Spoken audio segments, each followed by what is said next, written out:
Wondery Plus subscribers can listen to Crime and Sports early and ad-free right now. Join Wondery Plus in the Wondery app or on Apple Podcasts. In the depths of an Atlanta forest, a clash between activists and authorities ends in tragedy. I'm Matthew Scher, and on my new podcast, We Came to the Forest, we expose the hidden truths behind a shootout that left one activist dead and countless lives forever changed. Binge all episodes of We Came to the Forest ad-free on Wondery Plus.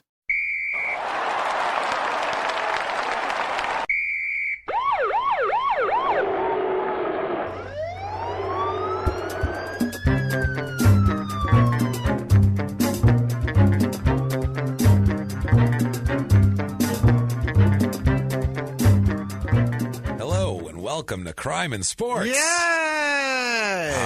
Yay, indeed. My name is James Petrogallo. I'm here with my co-host. I am Jimmy Wisman. Thank you, folks, so much for joining us again on another exciting edition of Crime and Sports. We're excited to be pumped to be back in the studio this week in a controlled environment, although the live show was about as much fun as you could ask for.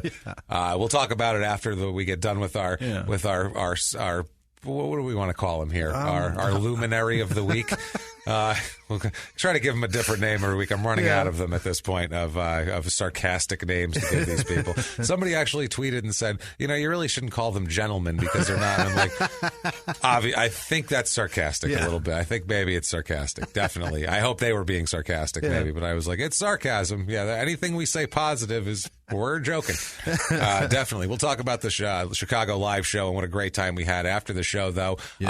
Couple of reminders here. crimeandsports.threadless.com is where you get all of your crime and sports gear, all of your anything you could ask for, shirts to bath mats to everything with every saying you want, all of our shit and our catchphrases and anything you want, logos. It's all there. Head over there. It's all good stuff here. Great customer service, too. That's what I've heard. Yeah, somebody had like a shirt that didn't fit right. It was a large, but it ran more medium. And they were like, tell you what, you keep that one. We'll send you a bigger size, too. That's how nice they are. So don't worry about that. Live shows upcoming. Big time here. Boston. Yes. Boston. Live Crime and Sports on February the 18th at 4 p.m. at Laugh Boston. God, I can't wait. That's going to be sick. Small Town Murders, the 7 o'clock show, which is sold out. Just had to add a 1 o'clock for Small Town Murders. So Crime and Sports people, show the Small Town Murder people that you can sell out just as good, or just as well. So please do that. Also for Small Town Murder, Phoenix, Arizona. Yes. Just recently on sale here. Yes. Stand Up Live in Phoenix, March 25th. That is our hometown, so get those tickets quickly. Yes. Because we have a lot of other people, friends and family and all that stuff that are going to want tickets too. So hopefully you'll be able to get some tickets to that. Get them early, get them fast. I want to thank everybody for their iTunes reviews. Yes. You guys keep coming hard with the iTunes reviews. No doubt. And that's amazing because, like we say, that's like the lifeblood of a podcast. Truly. iTunes and their funky algorithm, as we talk about, with their weird way the charts work and everything. These stupid iTunes reviews are weighted super heavily. So if you have not done it yet, please get on iTunes. Give us 5 stars. Doesn't matter what you say. Tell us you're following instructions, following directions. We don't care. Not for our egos. It's strictly business, and it helps us out a lot. Give a fuck. And if you want to be a bigger hero than that, and that's heroic, first of all. But if you want to be a bigger hero, one of our producers, one of our executive producers, like we're going to talk about at the end of the show, the huge long list of these awesome people because we missed a week, you can go on patreon.com/crimeandsports. You can make a donation there. Patreon had a little thing with Patreon recently where that was weird.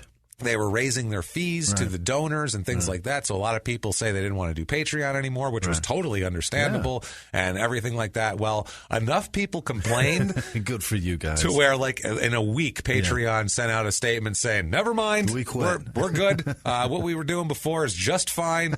Carry on. Never mind. Just forget the last week ever happened. Right. So they're back to normal now. So it's okay to donate there. Also, if you want to just do a one-time donation, you can do that no problem over at PayPal. We love that, and every dime is so appreciated. Just use our email address, crimeandsports@gmail.com to do that. And finally, also, I'm going to bring back a little something fun. Myself and Sarah, my wife, we did a podcast called P.S. I Hate This Movie. Right. We just didn't have time to do it anymore, so we stopped a while back. We are reconstituting that in the new year. So that'll be out sometime in the next couple of weeks. We'll be doing that again. We make fun of bad romantic comedies. It's a lot of ranting from me. Right. It's a lot of my anger of what the fuck is going on in this bullshit. So if you like me angry at things that really don't need to be that angry at, that's the show for you. And Sarah's very funny too, so check that out. But besides all that, Jimmy, never mind all of that. Yeah. First of all, Edwin Valero last week. What the shit? That's a crazy story. It's stupid. That's a story I've been saving for. A live show like that. We're almost 2 years into it, Yeah. and that's one where I found week 3. Wow. I was like, oh god, this story's amazing, Yeah. and I've just held on to it. For sure is. I kept it in a little box. I fed it nice. I think people every day. I think people recommended it to us too a few times. They did, but it was like, yeah. We know. We got him. I had Don't him. worry. He's in a little box, feeding him little pieces of raw meat. You know what I mean? Just putting it through the cage. That's what I've been doing with that story. And then the live show came up, and I'm like, that's the guy. That's our man. That's our man. That's our 'Cause with the idiot. live shows, we do visuals too, Right. and you could see his craziness and all that sort of thing. You see his craziness develop. Could see it develop. You can see it's fun. So anyway, I hope you guys enjoyed Edwin Valero. And even if you didn't listen to the live show, because some people don't like live shows, it was a regular episode. Right. Just happened to have, besides just Jimmy giggling, there was an audience full of people Giggling at the same time. giggling at the same That's time great. as us, which was really cool. Other than that, it was a regular episode. If you didn't listen, you fucked up bad, Yeah, because you it blew was actually a really good episode, Yeah, too. it It was was. one of the better ones. So let's get to our crazy son of a bitch this week. Okay. And boy, is he a weirdo, this Yeah. guy. Sometimes we do most of the time we play asshole or idiot. Yeah. Is kind of our game. Yeah. Is this guy more of an asshole, or is he more of just an idiot? You know what I mean? This guy definitely leaning on the asshole side. All right. He's just an asshole. Okay. He just keeps fucking up. He's smarter than he acts dumber than he should act. Okay. Is he smarter than he acts? I guess is the best way to put it. I suppose. He's an idiot. Joseph Anthony Barton, better known as Joey Barton. You ever heard of this guy? That sounds familiar. He's a British soccer player. No, I don't. I know you don't know. have Oh, a yeah, fucking so idea who you're like, is. that sounds familiar. I don't think it does. You said Joey Barton, and I pictured a big black guy, like a defensive end or something. No. This He's is, a lily white. He's a 5'9" white British man who plays soccer. I This have is no fucking idea who he the is. opposite of what you were. You're picturing like an offensive lineman Yeah. for the Raiders coming off the field sweaty. I was going with Jets or some shit Yeah, like that. he That's played what it. I see. I see Played the at name the University of Barton. Arkansas. Yeah. You know, one of those guys. That's LSU. Arkansas bread Yeah. written across his belly. Yeah, no, not this guy. This is a small white soccer man. Okay. Totally different here. The craziness here started all the way back on September 2nd, 1982. Okay. He's born in Huyton, in Myersdale. It's in Liverpool, outskirts of Liverpool. And it's a shithole, Okay. from what I understand. Yeah. Now, I'm not from there. By the way, as we always do, Yeah. because this is a soccer player Yeah. in another country. Right. These are two things we don't know a shit about. So we're doing our best, and we ask always that you find our ignorance charming. Yes, That's please. it. None of it's on purpose. Right. We tried our fucking best, okay? Matter of fact, in Chicago, in the hotel room, I was watching soccer at fucking 9 in the morning, and I watched it until So you're ready for this probably episode? 2. So you're I set? watched one fucking match. So you're an expert now. You're ready to go. So, in other words, please find our ignorance charming. Call me Landon Donovan. I know everything about soccer. We're so ignorant about it that Jimmy's saying he's not ignorant because he watched a match one time. One match. That's how ignorant we are. What I did take out of it is that Manchester City is fucking great. Really? They are That's so interesting good. because we're going to talk plenty about Manchester Really? City Oh today. my God, Not they were Manchester so good. United, Yeah, Manchester City. Manchester City. Cool Yes. jersey, by the way. They do have cool baby jerseys. blue and white, so kick ass. Classics. Yeah. They're classics. They do look pretty solid. Yeah. A lot of those jerseys look pretty damn Yeah. cool over there. But this is outskirts. This Huyton is outskirts of Liverpool. Okay. It is called statistically the third most deprived area in Britain. In this little area that they judge by, it's a deprived meaning shitty. Yeah. If you're from the States, meaning poor and shitty. Yeah. Picture Newark, Right. and this is what you got here. It's mostly built in the 1970s. basically what it seems like from what I read is Liverpool had a shitload of like slums and projects. Yeah. And so they just cleared everybody out of there and stuck them here instead. They were like, well, this is better. Now it's, but it was, I'm sure it was for the first couple of years. Heighton. Okay. And now it's not better. Now it's shitty too. Because you took shit people and you moved into another area. That's going to be another shit area. You take shit people and put them anywhere. It's going to be shit eventually. It's going to be shit eventually. If you en masse, you can move one or shit people that are trying, but if you have a whole group of shit people and you move them, you're just a herd of shit. Yeah, that's all. That's what it Makes is. Everywhere shit. Yeah, you're moving a herd of shit across the range. Yeah. What are we doing? We're bringing in a shit herd, everybody. So it's apparently there was factories that eventually closed, and then everything went to shit as it often does. And it sounds like any American town. Honestly, it sounds like Pittsburgh or something. Perfect. Pittsburgh's getting better now, but they've reconstituted themselves. Right. 70s and 80s, Pittsburgh wasn't. Fucking Allentown was a song. Billy Joel wrote a goddamn song about how shitty that fucking place was. So you know what I'm saying? This is picture that. Yeah, but it picture takes Allentown playing in the background. Have you ever tried to rinse? You keep talking, and I'll just hum Allentown over. You ever tried to rinse steel out of somewhere? That's the problem. That whole town is just all black soot shit, and you're not going to rinse that out. You got to get some soap in there. That's goddammit. Right. Scrub away. It's happening, man. This is it right here. So this is what we're dealing with here. The Heighton area is about 33,000 people in population. It's really tough though. They say that the schools are failing around there. There's drugs and crime everywhere. For like young men, the unemployment rate is 25%. Holy shit. For young men, which is not terrific. This sounds like literally Newark is what this sounds like. This also here, the Heighton, the borough of, I think it's Knowsley it's called. I'm sure I'm saying it wrong. Knowsley or something. Don't care. It's Knowsley. Knowsley, which is where Heighton is, was named in the top worst areas to live in Britain. Top 10 worst areas to live in the entirety country of the I don't know if that's the entire kingdom or whatever, if that includes like shitty Scotland and stuff. I'm talking like long everything they've owned, colonies, everything. It's top 10. Top 10. This is the one right here. Of course, I guess you don't colonize shitholes, probably, usually, for the most part. They at least have something. When you send shitheads to one area, that's kind of colonizing it to a shithole, isn't it? That's kind of a good point, Shititizing it? Yes, you are. It's a shitjection. It's an injection of shit. You're pouring it in there. It's like when people do with the turkey and they shove butter into it through one of those big, thick syringes. It's shit. But this is shit. It's a thicker syringe. Much thicker syringe. The needle, the whole opening is a little fatter, too. That's what I'm talking about. The opening, it's the size of a nickel. You can push really pump some shit through it. You know what I mean? Really shove it in there. The size of a nickel. I'm going to fire it right into the vein. Now, Barton here has 3 brothers. He's the oldest of 4.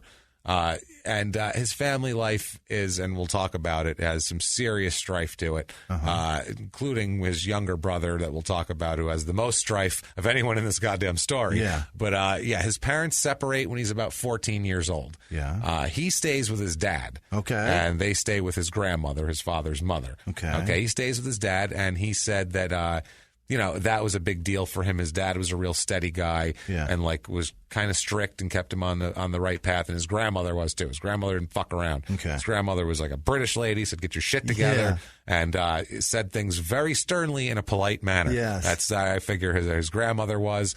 This was in a different area from where he lived. This was in a, quote, different estate, as he called it. Okay. The estates are projects, from what I've gathered here. Okay. That's the project. So it's kind of like on The Wire.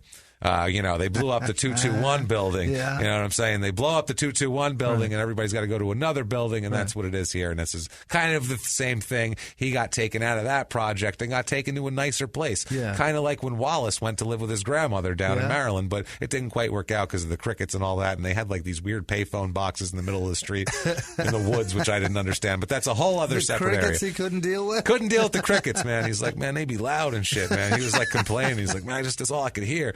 That's it. It's fucking weird. So anyway, this is what he does. He moves from project to project. This is a better project.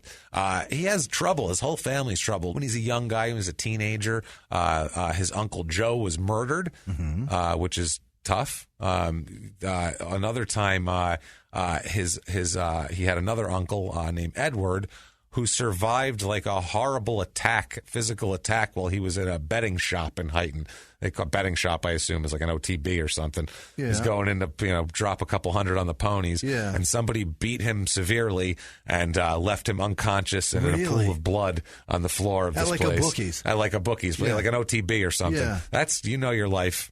It's time to take stock. Yeah, you're hitting some skids. You wake up in a pool of your own blood on an OTB floor. It's time to take stock and go, where the fuck? What happened to me? What is going on? Where did I go wrong? Right. Where did I go wrong? So it was tough. So yeah, generally the whole family's kind of has some problems. It seems like his dad is the only one that kind of has his shit together, but then his dad's kind of a fucking nut too, as we'll talk about in a minute here. Yeah, his dad's a little bit of a nut, but a nut that's at least down for his kids, functioning, and at least a functioning nut, I guess, but still like a kind of a psychopath. And it really translates to Barton's later life, to Joey's later life. Yeah, you can see like, oh, maybe that's where he got it from.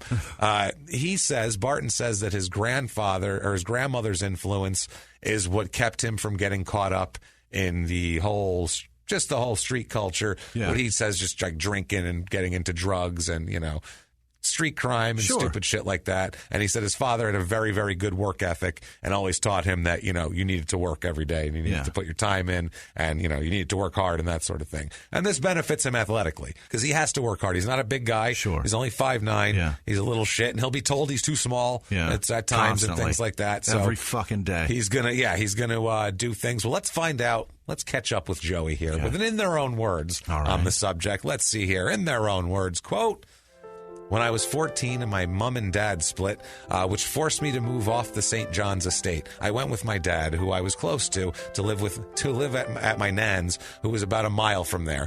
It weaned me off life on the estate. When your parents first split up, your world crashes down around you because they're the center of your life. But when I look back at it now, it was a blessing in disguise. I know that sounds selfish, but if I stayed on the estate, I could have got caught up in more trouble." Okay. So he sees it as a positive. Yeah. Thing, which is it's good. He didn't lash out. Right. He didn't say, "Oh, my parents broke up. Now that's an excuse. Now I can act like an asshole." Sure. Which is helpful. Yeah. Now his father, by the way, just a guess what his father's name is. Oh no, is it Joey Barton? It's Joey Barton. Of course, it's Joey Barton. But I could not get confirmation if the middle names are the same. Yeah. But close enough for right now. May as well be. Fucking Junior, and he exhibits junior behavior. You know what? If he acted differently, I'd let him slide. Yeah. But the fact that he acts like a junior, he's a fucking junior. And the fact that his dad is kind of a nut too. Yeah. That's fucking just leaning more credence to the argument that you name your kid Junior and he plays sports, he's gonna be a fuck up. Be a fucking idiot. And his actions are pointing to the evidence that this is true. So they have his actions say they have the same middle name. We'll put it that way. We can tell.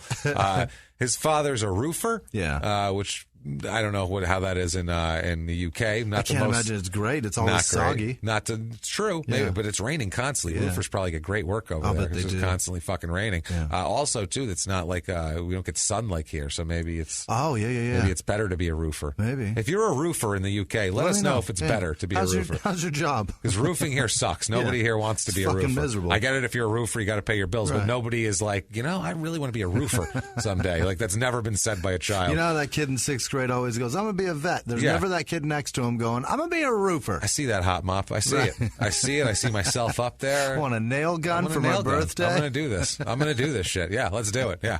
No, that doesn't happen. No. So his father also played semi-professional soccer. Or football here. Yeah. His father actually was like a failed soccer player also, so he's got athletic stock, I guess you could say. His father played for Northwich Victoria, which the only I don't know what that is. Yeah. As far I know I don't know where that is. It's in Cheshire.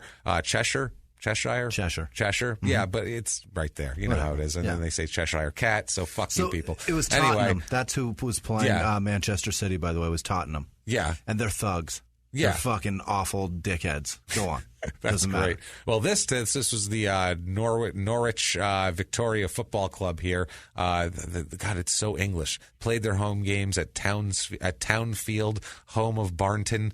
What? The current club participates in the Northwest Counties League Premier Division at the 9th tier of English Football League system, having been demoted from the Northern Premier League at the end of the 2016-17. Okay. So we're talking it's a low level. Yeah. Premier League, if you're not into soccer, and this could be totally wrong, but we've figured this part out. There's Premier League, Right. that's the number one league, Right. and then there's championship leagues after that, and then there's all these And then they different go down. leagues, like minor leagues. And if you fuck up and suck, you get dropped down to the next league, and if you're really good, you can get bumped up to the next league. Right. So you could start out at 1 and end up at 9. Right. That's the thing. Or you could start out at 9 and theoretically end up at 1, Right. which is goddamn pretty cool, actually. It's And impressive. It's very cool, and it's that's kind of an American thing, and the Brits have figured that out with soccer. We don't do that with our sports. No matter how many years in a row they suck, the goddamn Jaguars are always a team. They're always in the same league. They're making the playoffs I this know. year, though. But I'm The saying Browns. the Browns, the Chargers. Jaguars sucked for Right. so long. They're not out of fucking woods yet. You don't make the playoffs one year and you're off the shit list, Right. assholes. Fuck you. So I get you built your defense back up. That's Right. fine and dandy. Back but to your shit pile. get back to Jacksonville, pal. All right. So With how many leagues and there are of soccer, there's got to be, there's probably 600-700 teams, right? there's so many teams, and there's so many teams, and as we've gone over to that's the sport. Right. So it's But if you go from how many leagues there are, multiply that, and get to how many teams there are, multiply that by how many players are on each team, A lot. and then they have their And they have their no youth, wonder everybody yeah. in England so many, is yeah. into soccer. They all have to fucking play. There are thousands and thousands of soccer right. jobs. You have to yeah. play to It's true. keep all that shit going. There's a lot of people that can get paid to play soccer Right. for a living, which is really interesting here. When he's a kid, this is pretty interesting here. This is in a St. John's estate. This is Yeah. after he moved here. Okay. A dog attacked him. Yeah. I guess. And Barton says that the doctors are worried about him losing an eye, and they decided that he needed minor plastic surgery on his nose. Bit his fucking face. Bit his face. A dog bit his Jesus. face. It happens. He says, quote, wow.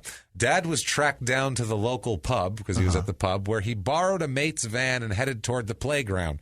He was enraged to discover that the dog was still off the leash. Dad drove through the gates, ran it down, and reversed over it to ensure it was dead. Wow. That is fucking crazy. Then he said he leaped out to confront the panic-stricken owner, who lived nearby, and saved himself from a beating by apologizing profusely. The father then said, "Fuck off back to your house," is what he told him.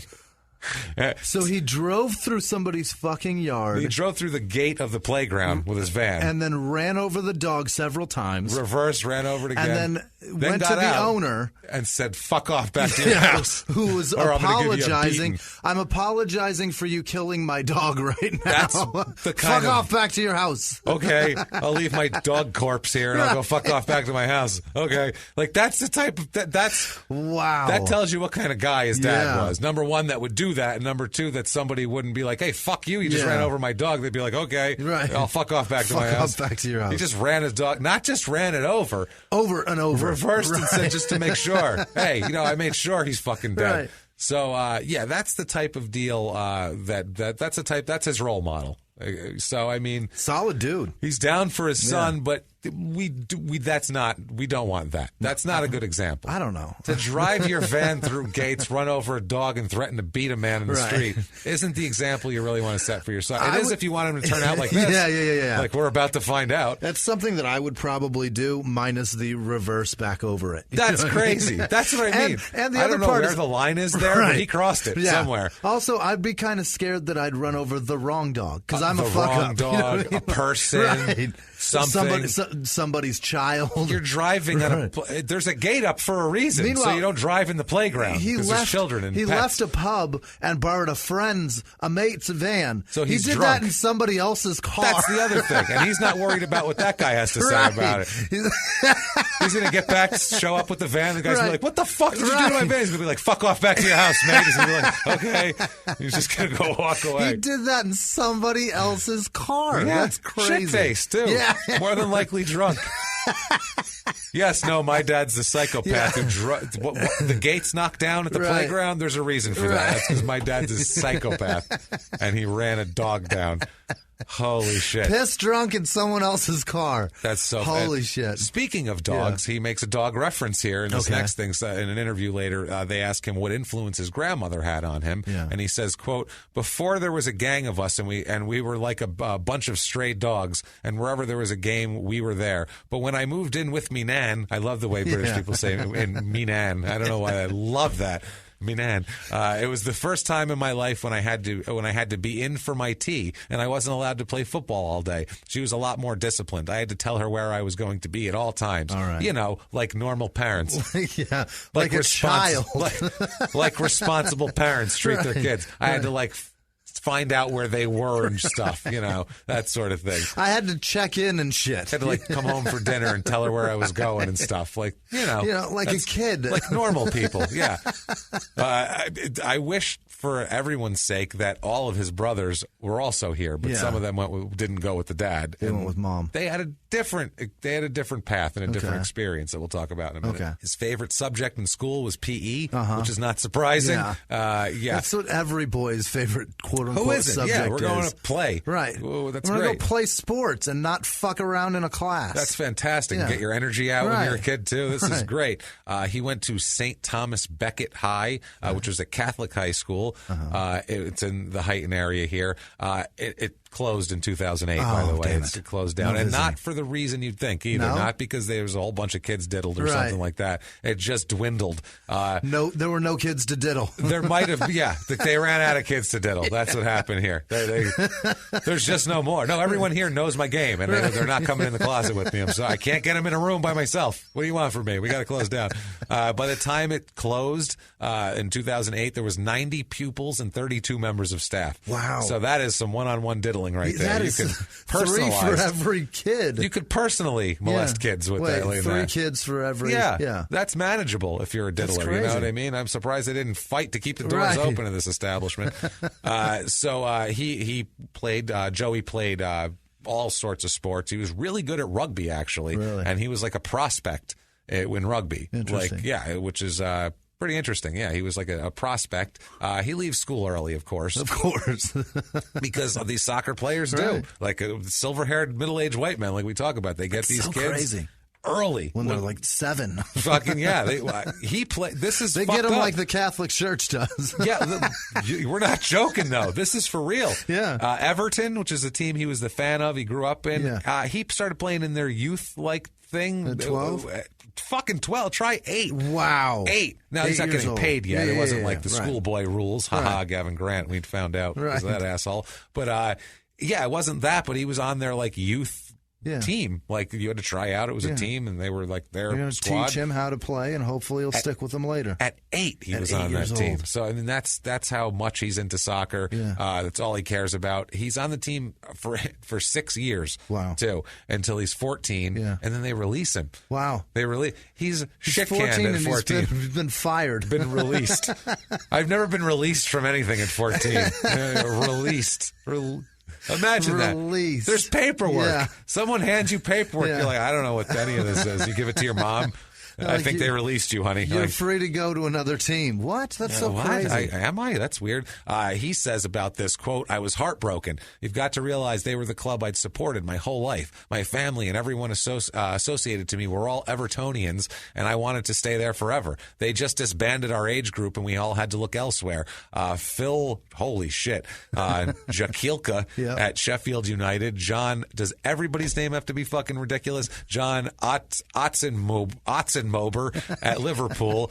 Jesus, I was just fortunate that I came for a trial at City and they took me straight away. In hindsight, maybe it was the best thing that could have happened. I had to focus really quickly and it gave me the kick up the backside I probably needed. Jesus. Maybe I was taking things for granted at Everton. I don't hold any grudges, but having that sort of disappointment gives you the fuel inside to put people wrong. Yeah. It's like, you said I wasn't good enough. Well, I'll show you. Yeah. And that's his attitude a lot, which I like that attitude. And that attitude's great for sports. Yeah. Unfortunately, he does it like, in Personal life. off the field situations, and with his fists oftentimes too, which doesn't help either here. He also has a brief stint with a Liverpool team around this time. He did trials with Nottingham Forest. Again, Gavin Grant, I believe, played for Nottingham Forest, which sounds the most British team of all. Nottingham Forest. Are you fucking kidding me? That's exactly the name of the place that Robin Hood went. That's what I mean. There are people in tights firing arrows all over this fucking place, and that's where your soccer team's Nottingham. from? That doesn't sound tough to me. I'm sure it's Nottingham or some shit, right? It is. Yeah. They can say it however they want. They can say Tottenham, but it's still, you spelled it Tottenham, cocksuckers. So, yes, that's right. An American is correcting the British on their fucking English. Say it however you want. That doesn't mean that's how it is. I'm sorry. As a person, if you took an alien and taught them English and said, what does this fucking word say? They'd go, Tottenham, cocksucker. That's what they'd say. Okay. Sorry, this is left over from Small Town Murder with these fucking town names. Iowa, El Dorado. Eat dicks, all of you. He's rejected by Nottingham Forest. They told him he's too small for the Forest. His archery skills are not up to par.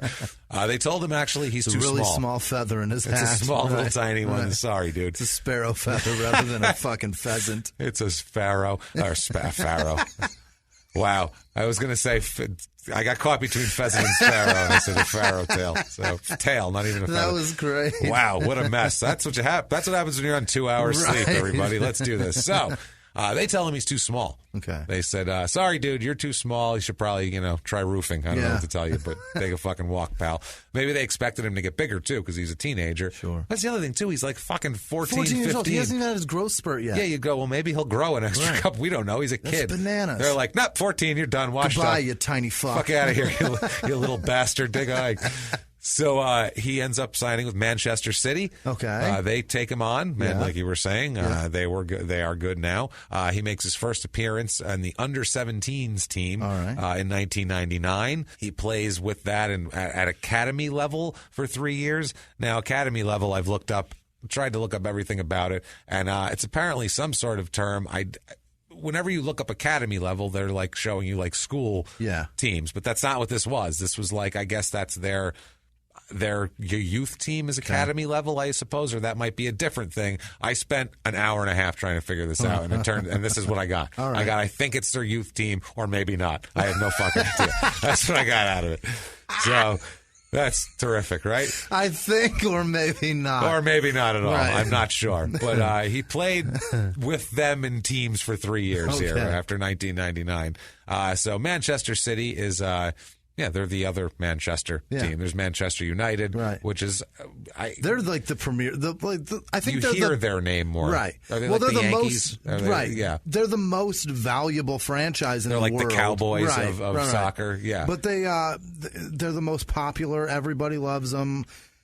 I don't give a fuck. I don't know. It's strange that Manchester, which isn't their biggest city, would have the most fans. It's odd that you wouldn't have a team like Cincinnati's got the most valuable team. You know but I mean? I feel like it's probably because they probably had the greatest player or some shit like that. I know that they had Beckham. Understand. They had Beckham, so I think that it's just like the most popular player was there, kind of like fucking the Bulls in '92. You know what I mean? Yeah, but Chicago's everybody was still a Bulls fan. Third largest city in America. Manchester might be about that level there. I'm not sure. I haven't done all the research on English city populations. I just know London is the most. And I don't hear of a. But I think that's what it is. It's just fucking bandwagon fans. Okay, I get you. Just like any other sport, and they win. They fucking win. So people like that.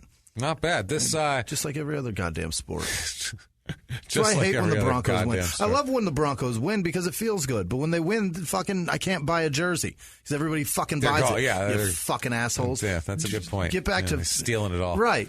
Go back to whatever team won last year. Keep buying that jersey. You fucking dick. Yeah, just go buy a Jacksonville jersey. Yeah, get out of my Broncos section. There you go. So this Manchester City actually went through a really bad period. Yeah. They went through in the 80s and 90s.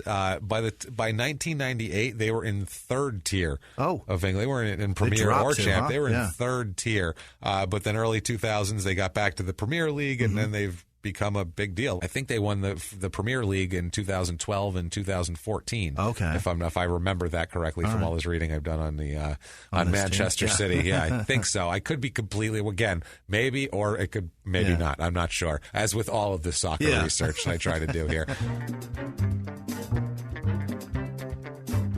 He was hip-hop's biggest mogul, the man who redefined fame, fortune, and the music industry. The first male rapper to be honored on the Hollywood Walk of Fame, Sean Diddy Combs. Diddy built an empire and lived a life most people only dream about. Everybody know ain't no party like a Diddy party, so. Yeah, that's what's up. But just as quickly as his empire rose, it came crashing down. Today I'm announcing the unsealing of a 3-count indictment, charging Sean Combs with racketeering conspiracy, sex trafficking, interstate transportation for prostitution. I was up. I hit rock bottom, but I made no excuses. I'm disgusted. I'm so sorry. Until you're wearing an orange jumpsuit, it's not real. Now it's real. From his meteoric rise to his shocking fall from grace, from law and crime, this is the rise and fall of Diddy. Listen to the rise and fall of Diddy exclusively with Wondery Plus. In the 1980s, a rosé swept the country. Hey, Mike, I really like this White Zinfandel. Well, good. Now put it down. We're going to try another one. White Zin became America's top-selling wine. But most don't know that this sweet drink has a sour history. What began in 1986 with counterfeit bottles. A big fraud, a multi-million-dollar fraud. Sent investigators chasing one of the most powerful families in the business, the Licciardis. But the closer the feds got to them, the more dangerous things became. It's a story of deceit. At the time, I was paranoid. Threats. You touch my kids, I will kill you. And murder. With a .22 caliber bullet to the head. What started with a scheme to mislabel wine spilled into a blood-soaked battle for succession. Welcome to Bloodvines. You can binge listen to Bloodvines exclusively and ad-free on Wondery Plus. Join Wondery Plus in the Wondery app, Apple Podcasts, or Spotify.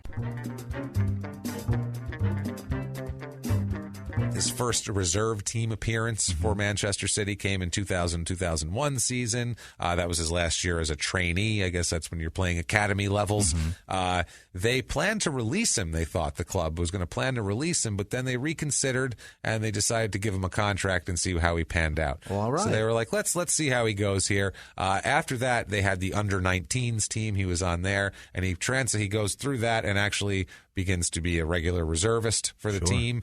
In 2002-2003, he's promoted to the first team squad for the 2002-2003 season for Manchester City. Great. So very exciting at this point here. November 24th, 2002, he's ready. It's his chance to make his first appearance. Yeah. He's been waiting his whole goddamn life in the Premier League. He's there. He's ready. The coach says he wants to put him in. The manager, Kevin Keegan, who we'll talk about a lot, he said he's ready to give him his first appearance. He says, go get him off the substitutes bench. Yeah. Let's go. And then he can't find his shirt. What? He can't find his shirt. Whoa. His shirt's gone. Why isn't he wearing it? I guess he took it off, and I don't understand why, but he put it on the substitutes bench in between and whatever. Somebody took it. He came back to it, and it was gone. Somebody's fucking with him. And he doesn't, or a fan stole it. There's a jersey sitting there. Who knows? He's basically, he's number 41 at the time. He couldn't find it. And he took it off before the half.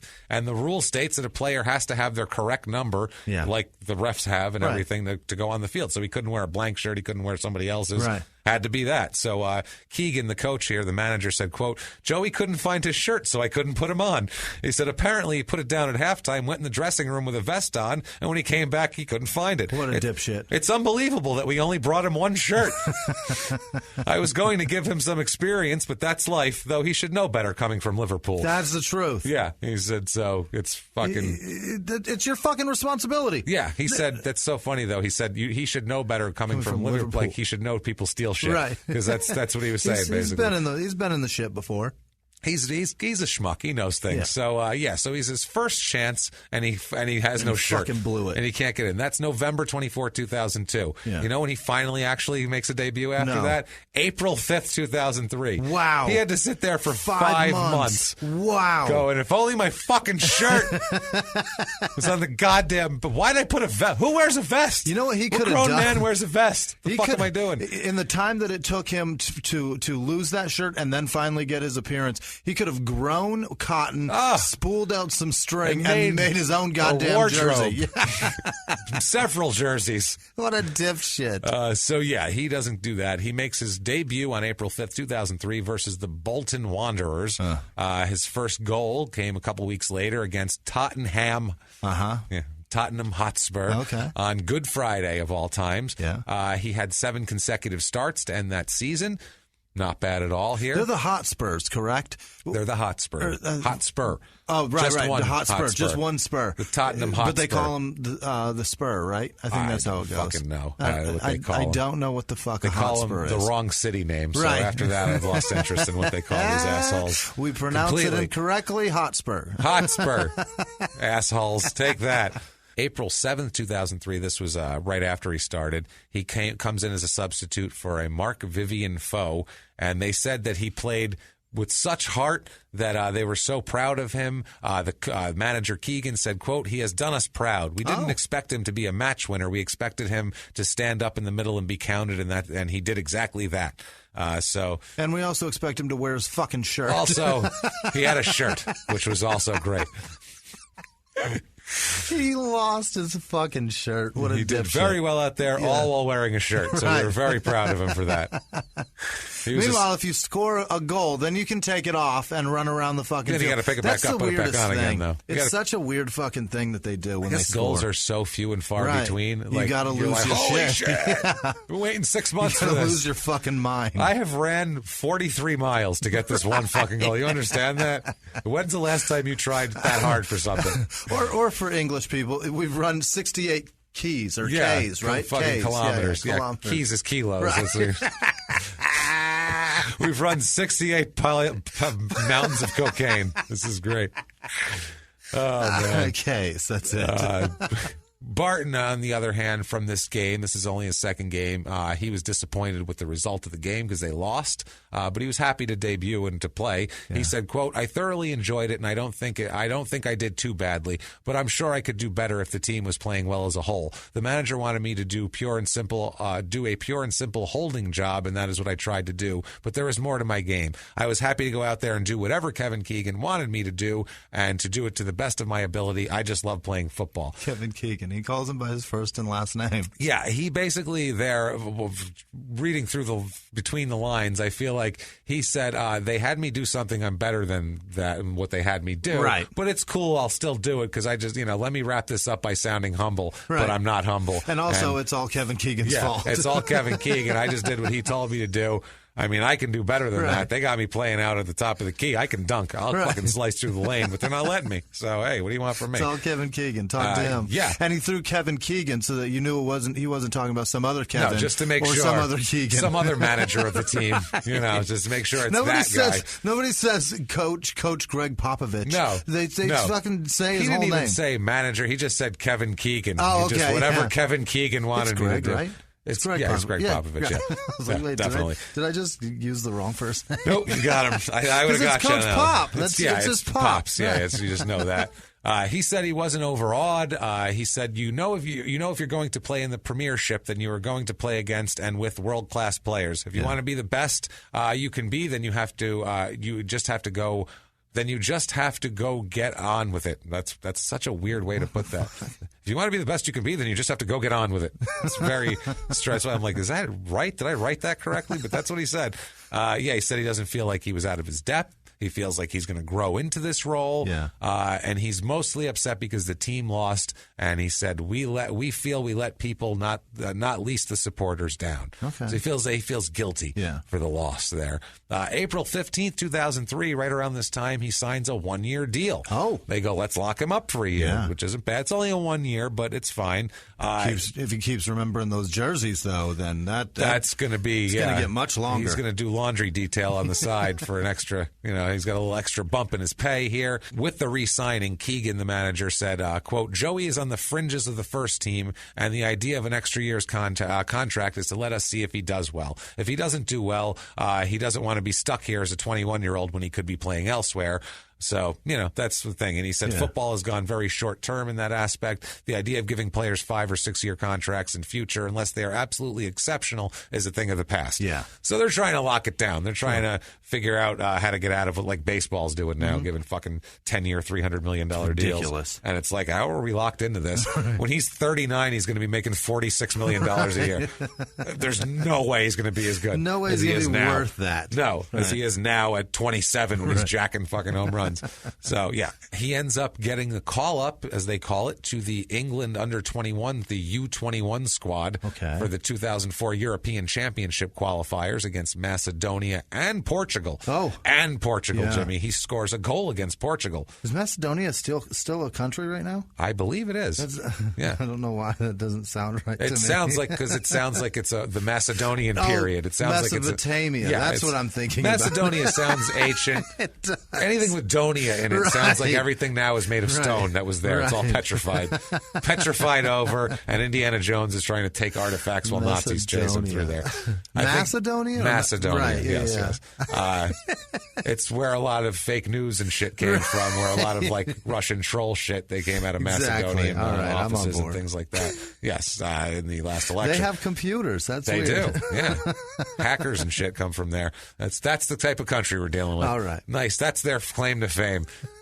We make good hackers, or we at least make offices that are, good for hackers to sit in and fuck with. So there's a big fluff piece in 2003, late 2003. Yeah. He says this at this point. He's 21 years old. Yeah. He's saying he's not interested in the trappings that come with a big, with being a premiership footballer. He's just concentrating on doing the best he can. This is the interview where the guy goes, I don't know, man, it's just my teammates and everything, and give it up to God, because my teammates and me, we just do the best we can every day and try to get on to the next game and play the best we can for the fans, because they're the ones paying the money to see it. Right. Have a good night. Sure. Yeah. And then they look up to God and say, throw a little kiss off the fingertips. Kiss off the fingertips to the Lord, and they walk away. That's basically what he's learning to do here. Do that interview. We have an in their own words on it. Stereotypical Patriots interview. Stereotypical.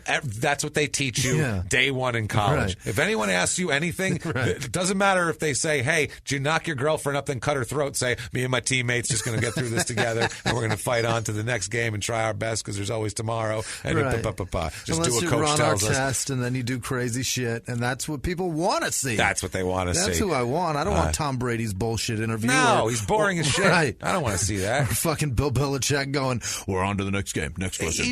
Give me somebody crazy. Give me somebody with personality. Oh, lunatics. Yeah, Bobby Knight was an asshole college coach, but fuck, was he entertaining as shit. You get a good press conference out of that guy. I love a good good Jim Mora press conference back in the day. There's a ton of guys. Dennis Rodman was sniffing his fingers or some shit while he's on. They're asking him questions about the game, and he wants to talk about some supermodel he fucked yesterday. Oh, my God. That's who I want. Those are the guys I want. In their own words, yes. Quote, these are all the trappings of being a young footballer, being out late and so on, but I'm not in the game to be a superstar. I'm in it to work hard and play football, win as many things as I can, and be the best player I can. I'm from a family that keeps themselves to themselves, and that's it. Mm-hmm. So he is, by the way, he's from a family where there's no laundry, nothing's out. Remember him saying that. Yeah. His family, there's nothing out in the public. We're all quiet. We all keep it under wraps. We're all just law-abiding good citizens. We're good now. Right. Everybody's good now. So that's all it is. He says some of the senior players are probably surprised that he answers back so much. Yeah. Like he's a talker. He said it might be strange that, he's young, but he said that he thinks they understand that it's because of where he's from in Liverpool. He says, quote, where I grew up, it doesn't matter how old you are. If someone says something to you, then you've got the right to say something back. So he's saying, he said there's a lot of guys trying to be aggressive. And he said he was always really small when he was younger, but he could, quote, always punch my own weight. Wow. So he's saying he's tough. He's not taking any shit. If a dog bites someone, I'll run it the fuck down. I don't care if there's a gate up. I don't care if I don't even have a car. I'll find a car. I'll tell somebody to fuck off back to their house. Fuck off back to your house. That's the greatest fucking line ever. I hope someday I get to tell someone to fuck off back to their house. Don't you want to tell them that? Do you want to yell at one of your neighbors? Fuck off back to your house. Okay. God, I want that so bad. Well, I'm watering my bushes or some shit, and they're just like, Jimmy, how's your day? Fuck off. Fuck off back to your, like Dennis on Always Sunny with that neighbor. That's all he needed to say was fuck off back to your house. When he just stiff arms him. When he stiff arms him walking into the house. Keys in his hand, just not taking it. God, that's brilliant. I love Always Sunny. That's so good. So he nailed it, man. That whole thing is just you living in suburbs somewhere. Oh God, that would be me. Yeah, snapping. Don't talk to me. At every fucking burying the dog. Can you imagine? I would be losing my mind. I would kill all these people. I'd lose it. You didn't even notice I put meat in the macaroni. That was so great. I know you didn't notice I changed the macaroni. I see it. There's chunks of meat in it. All right, it's great. So. You love the closet. Anyway, so 2002-2003 statistics, he has 7 appearances with 1 goal. Yeah. So, they're 7 appearances, 1 goal. That seems pretty fucking great to me. Working him in there. Because it sounds to me like, as many goals are scored in that fucking sport. It's not bad. It's like 7 appearances. That's 7 games, and he was the one that scored. Yes, he's lucky if in 7 games their whole team scores 1 fucking goal. No shit. Yeah, so he's got 1 in 7. It's good for him. Yeah. February of 2004, the next season, he picks up his first red card of his career. That's awesome. In a game against again fucking Hotspur. It's probably those Hotspur bastards goading him into something. He got a yellow card in the first half, and then he I guess really argued with the referee pretty hard. Not even during the game, at halftime. Oh, Jesus. And the ref tossed him at halftime. How about that? You got to be an asshole to get thrown out at halftime. Like, the game isn't even fucking going on. I love if you don't know, by the way, the yellow card, red card, I know you know, but if you don't know anything about soccer, if you're being a dick and you break some rules or you're just being general nickery, so the referee in very polite British fashion will show you a yellow card. He won't point at you and make hand gestures. That's the funniest way. He'll show it to you. He'll go, see that? And then from yours. There, he's got a little notebook. This is how fucked up soccer is, okay? It's so passive aggressive. Well, not only he's like shows it, and he's like just writing it down, like a teacher looking back up at you, looking back down, like a fucking meter maid. But why is the referee writing shit down in a small notebook? Do we have a computer we could store this shit on, or someone on the side? That's what I mean about the penalty time at the end. They add figure out about 14 minutes. How about you fucking pay attention, add it all up using math, and find out exactly how much time we have? What are you writing shit down in a small notebook for? Was he a fucking comic? Oh, I got a joke. I'm gonna write. Right. What is he doing? And they don't put like the extra time up on the clock. They just keep playing. Until they have the whistle no blows. idea. And then they're like, "Are we done? Is it done? Is somebody hurt? Or are we done? What are we doing? Are we gonna add more onto that?" Holy shit! He's writing down in a notebook. It's just a little journal. Showed him the card. He looked very upset by it. I am glad because he deserves it. What a jerk! Exclamation point. Is it a yellow card, or do they have like they call it amber or some shit? No, it's a yellow card. Then there's a red card, too. Right. And the red card is, may fuck off at that. Take a fucking hike out of here. And if you get the red card, if you're tossed, this is interesting here. The player who receives the second red card, it's a second yellow card, it's basically a tossing. That's a red card. They're shown the yellow card again, and then they take the red out and show them that, too, which is hilarious. Like, they have 21. Like, here's a 10 and an ace. Fuck you. Give him a finger. And then start writing it down in a little notebook. I beat Johnny with a blackjack. What the fuck is going on in this game?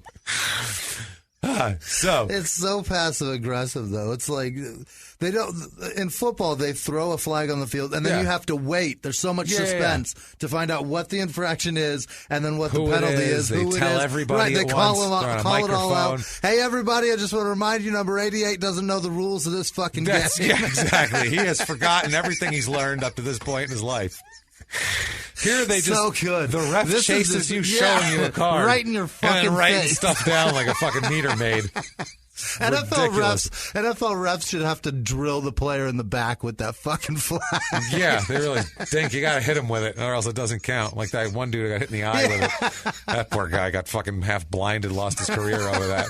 Just walking, minding his own business. Yeah. Penalty wasn't even on him. No, it's not even on him. Just got hit in the eye. Probably on the other team, too. Probably. I think it was, as a matter of fact. I think he was on the Browns, though, so he was doomed from day one. He was fucked. Or was he on the Raiders? I don't remember. One of the two. Doesn't matter. So anyway, once a player's kicked out, they can't be substituted for either. Really? That's it. You're out fucker. So that team is just down a man? It's like a penalty box, except he's gone for the rest of the game. Wow. So you're done. You're out. So you're fucking your team if you get red cards. Doubt. This guy gets so many fucking red cards. Really? And yellow cards. He gets tossed a lot. He's in like the top, they show like top penalty guys of all time. He's Mark West. He is top 15. Fuck that. He's Steve Durbano. He's like, he's one of these guys, man. He's a top penalty man. So April 2004, he's not being played in a game at Southampton, so he just leaves the stadium. Quit. He just says, all right, well, they're not going to play me. Fuck it, I'm going to leave. Yeah, he just takes off. Hopefully he remembered to, his other shirt. There's a big shirt thing with him. I'm very worried about him and shirts. Is he going to this shirt? Well, what'd you do with that shirt? I feel like he's always got a shirt problem. I would staple it to my fucking shoulders and never take it off. You shouldn't. Later on, he's shirtless at another incident. Really? With the police. He needs shirts, this guy. Send Joey Barton shirts, please. Send him a "you sir may fuck off" Yes, shirt. that would be perfect. Go to find his address and send it from Threadless.com. That would be amazing. That would be amazing. If you're going to do that, we get a discount a little bit on there. Yeah. We'll give you the creator code for it because that's amazing.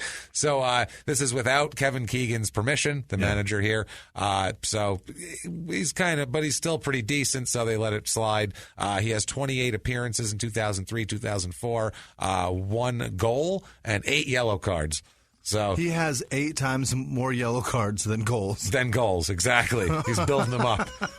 I don't know if that's a good balance or what. I don't know. It doesn't sound like it. 8 penalties like that? That sounds terrible. It sounds really bad here. This year he also has 4 appearances in National Cup play. Yeah. He is named, this is why they let it go, though. He is named Manchester City Young Player of the Year for 2003-2004. That's great. So he's good. That's why they take his shit. Yeah. And he's a team guy, too. He plays hard. There's never any, it's just like a Ben Cousins or something like that, where there's never any question of their effort on the field. Sure. It's just their decision-making is slightly messed up, and that makes sense when your dad runs down dogs in a park.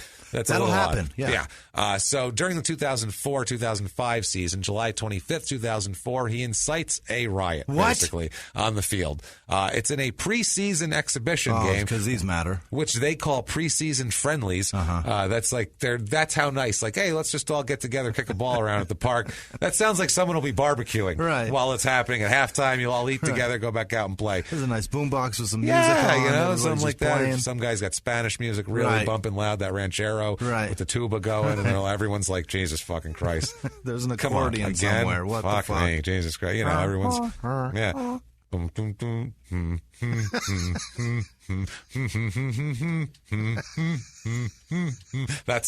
that is the soundtrack of Phoenix, everybody. Yeah. So that's Sunday at the park in Phoenix. I hope you listen to that in your car because that's going to sound bassy. Actually, that's going to be good and bassy. It's going to bump for you. So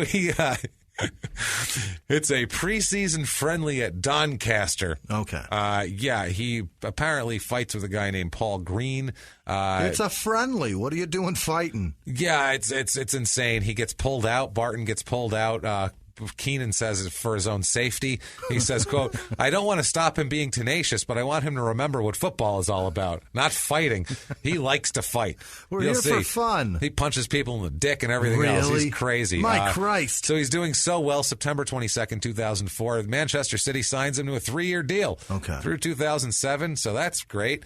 This was in September. So this is your new guy. He's got a 3-year deal. You expect him to display the utmost citizenship, respect, and just being a representative for this goddamn team. Yeah, and he wants the goddamn money. He wants the paycheck. He wants the contract. Wants a spot. Right. He wants it now. He's got something to live up to. He's got a 3-year deal. He's got he's making good money. Right. So here's what he does. You think it's going to be a smart thing? Here's how he celebrates. Here's how he celebrates. December 18th, 2004 is the Manchester City Christmas party. Yay! They're all having fun. It's a costume affair. They're all dressed up in costumes. Fucking British. What are you doing? Barton is dressed up as Jimmy Savile, which is a bad decision. Who the hell is Jimmy Savile? Jimmy Savile is the British guy, the British radio TV guy that molested hundreds of kids. Perfect. And he molested everybody. He had an abuse ring. He's the worst person ever. And that was known when he did this? No. Oh, okay. This is before that. I was like, what kind of scumbag are we dealing with today? He was nationally beloved. He was the number one. He was. It's exactly like Bill Cosby. He was like this beloved. Everybody loved him. Yeah. Just staple of society, Really? and then all of a sudden, biggest piece of shit in the world. And I don't think they found out till after he died, and then it all came out, and it was he had like organized rings. Of Really? balls. It was crazy. Like Jimmy David Savile Letterman is- with his fuck room. That is my favorite. They weren't children. Story. Right, Those right, were not right, children. right, Let's right. not say Good say point. that. This is but children. that's pretty fucking sweet. These are little British children. It is. I picture Letterman little. in his fuck room is my favorite thing. That's funny. I picture this. Well, not funny for the people, but I picture this being like little dirty-faced chimney sweeps that he's bringing in here, Jimmy Savile. Just in there getting like chimney sweep dust on his balls. Can I have another cracker, Governor? Yeah. He's like, yeah, come on in here. Come here then and make me. fucking, Right. Yeah, he diddles him up. So that's terrible. So this Let me idiot's- clean that off your face with this. Yeah, with bad foresight, he's dressed as Jimmy Savile, and he's Unbelievable. going around the room. Yeah. Basically, he's got a lit cigar, and he's like sticking people in the arm with it. What? Like they have sleeves on and shit, but he's sticking them in the arm and like, a bunch of ashes and embers, and he's being a dick. He's had, and Is by he his own burning accounts, them? kind of, Okay. by his own accounts, they're all a dozen pints into the fucking night. They're all doesn't matter. They're At this shit point, hammered. right. They're having whatever. Right. They're being jerks. Anyway, there's a younger guy who's on the youth team here, a guy named James Tandy.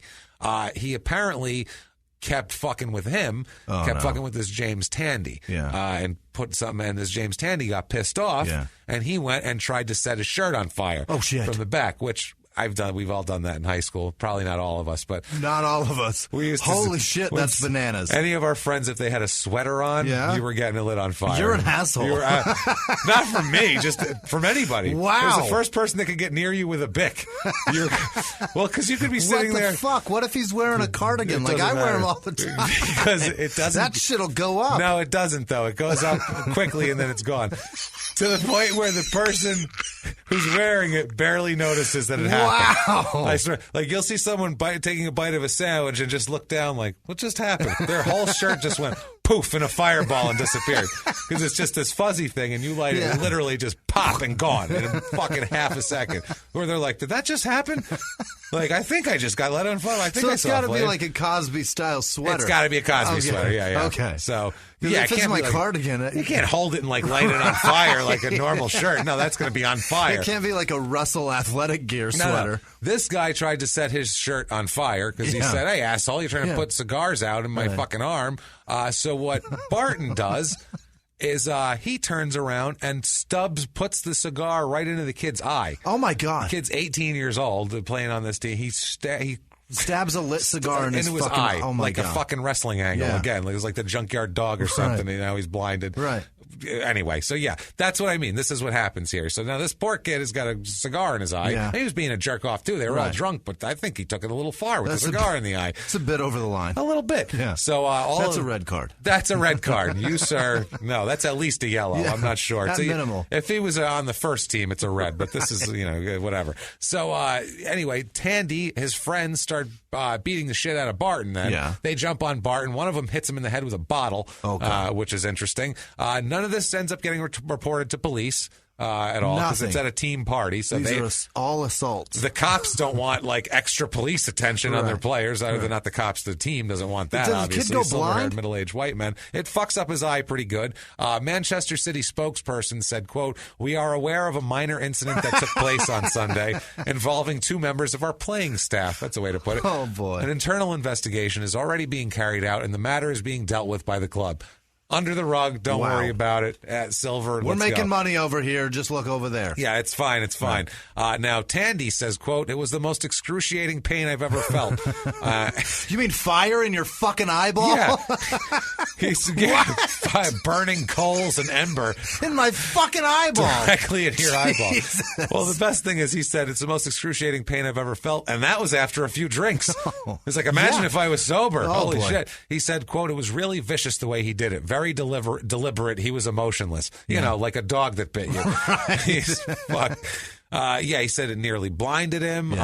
This Tandy said he'd known Barton since he joined Manchester City when he was 11. Yeah. This kid was 11 and he was 14, I think, Barton. Tandy says about him, quote, "He was always really cocky from day one. In the youth team, he used to say to the other players..." I wish I knew what this was. Okay. Because it's something British. It's Okay. SH and then 5 asterisks. I don't know what that could be. I've shit something to your mom is what he would tell people. I don't know what exactly. British, if you can help us out. I've shit something to your mom. So he used to tell people that on the field? Just to piss them off. Okay. Just to be like, yeah, I fucked your mom type of thing to people, which that's very immature, and that's what you do. Maybe shit canned, like ass fucked her? I don't shit fucked? Shit fucked, maybe? Oh, I'll bet it's shit fucked your mom. There's only 5 asterisks, though. That's not enough for shit fucked. I don't know. That would be 6. I mean, shagged?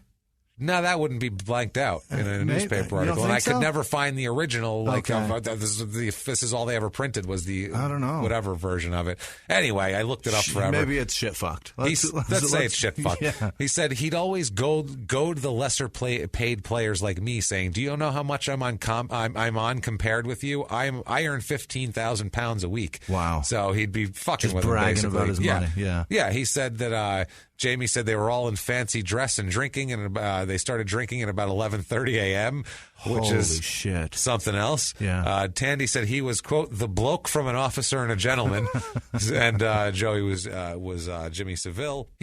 Tandy said he had just started training with the first team, but he knew everybody well because they all came up from there. Yeah. And, he said it was fine. He didn't feel threatened except for except for Barton. Tandy said he'd had about 8 shots and about 13 bottles of beer. Holy and he said shit. Everybody was on about the same pace. My fuck. So these guys are fucked up, Good Christ, man. That's so much. Yeah. How do you... I can't. I've drank. I've drank. Is that how it said? I don't know. I've had a lot of booze. That's in a lot night. Of booze. And when I'm talking about a lot of booze, maybe a 12-pack in a night. But that's like adding shots into it. This also. This is what they did there, and then they went to a bar. Yeah. And they were like, "Now let's go somewhere." Fuck That's that. fucked up. So they went to a Baby Blue bar. How are you going to even walk in? It's fucking. With that much booze in you, how do you walk? Well, they walked right up to the bar and started getting shots of vodka that they were all doing. Shots of vodka. Gross. Now we need shots. And now, who wants a shot of vodka? The whole reason to have vodka is to put it in shit and not taste it. Right. That's what you Kill want. the fucking flavor of that shit. Tastes like hairspray. Ugh. So anyway, they did all this shit. They were once they started drinking vodka, then the mood changed apparently at that point. You get Russian and angry. Yes, exactly. You get all Dotzik on us and you go fucking crazy. He said, quote, I didn't see him coming, and he lit the arm of my costume and burned a big hole in it. Yeah. I said, what the fuck do you think you're doing? And he just laughed. I was livid because the costume cost me 50 pounds, and I was only on 500 pounds a week. Robbie came over and told me he'd pay for it, so I just shouted after Joey, I'll get you back. And then what he ended up doing is just flicking a lighter in his thing, and then, here we go. Then we Here got comes a the cigar, in and the now eye. we got fights. He said, Tandy said, quote, I was terrified. The consultant said my retina was burned, and it was a touch and go whether I'd be able to see again out of that eye. Holy shit. The picture's nasty, too. He's got a big burn on his eyelid. He looks fucking terrible. Yeah. They're waiting to see what happens. The team's doing an internal investigation. Tandy ends up being fined 2 weeks' wages for his part in it. Holy shit. For trying to set him on fire. 1,000 pounds. And then he says, quote, they said they'd fine Joey 4 weeks' wages and didn't expect their players to behave like that. Only thing is, a week later, they just dropped Jamie Tandy from the club altogether. They shit-canned him because they just said, well, he's a first-team guy. You're a kid. Fuck off here. It's incredible, man. And the fucking thing is, Kevin Keegan told him that it had nothing to do with what happened a week after it happened. They had him since he was 13. Right. Now, all of a sudden, he said, quote, he told me it had nothing to do with what happened, but I was devastated. I started drinking, and at one point, I'd be getting through 24 cans of lager a night. Oh, my God. This, a case of beer, James, in one night. This sends him on a huge downward spiral. He goes to play in Denmark. When his contract ran out, he said he started drinking more. He started gambling. He started running up big debts. Then he injured his knee, and basically he was just fucked, this Tandy guy. His whole life fell apart, and it's a goddamn disaster.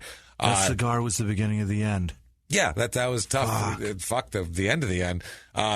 Barton gets a record fine, 6 weeks' wages after being found guilty of gross misconduct by the team after an internal investigation. Which that's a lot of money for $15,000 a week. That's not bad here. Apparently the chairman of the team here really lit into him and talked a lot of shit with him and. Yeah, so Barton got a bad reputation over this, but the player, nobody really seemed to like. In the end, it's 6 weeks' wages for him, and that was it.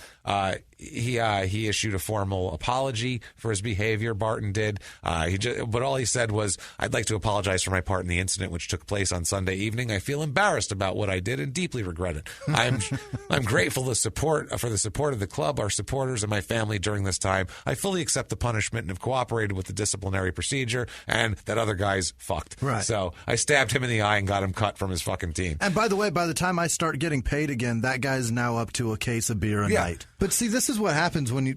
At 8 years old, they're grooming him to be something later. That doesn't happen in America. Is anybody groomed at 8 to do anything great later? Not really. The only thing you get is the kids who are like really tall. Like you get the Shaqs or the Dwight Howards who are like 6'6" when they're 12. They take those kids aside and they go, no, you're special. No, you're because they'll never have to not be special. They'll always be special. Or everybody a else. Black guy walking down the street gets adopted by a white couple that owns Taco Bells and then becomes Michael Orr.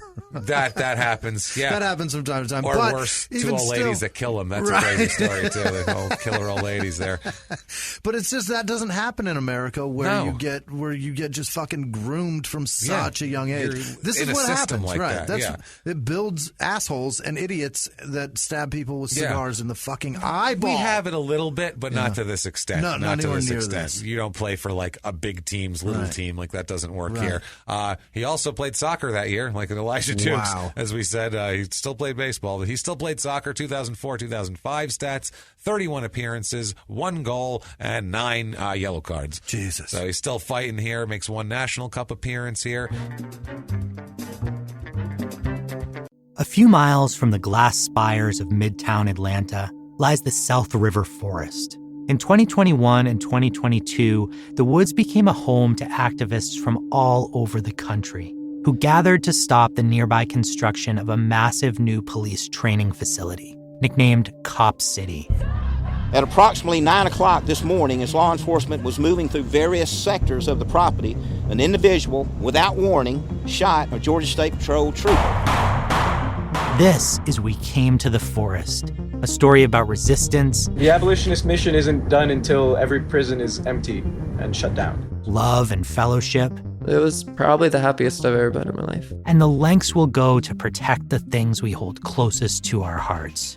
Follow We Came to the Forest on the Wondery app or wherever you get your podcasts. You can binge all episodes of We Came to the Forest early and ad-free right now by joining Wondery Plus. Behind the closed doors of government offices and military compounds, there are hidden stories and buried secrets from the darkest corners of history.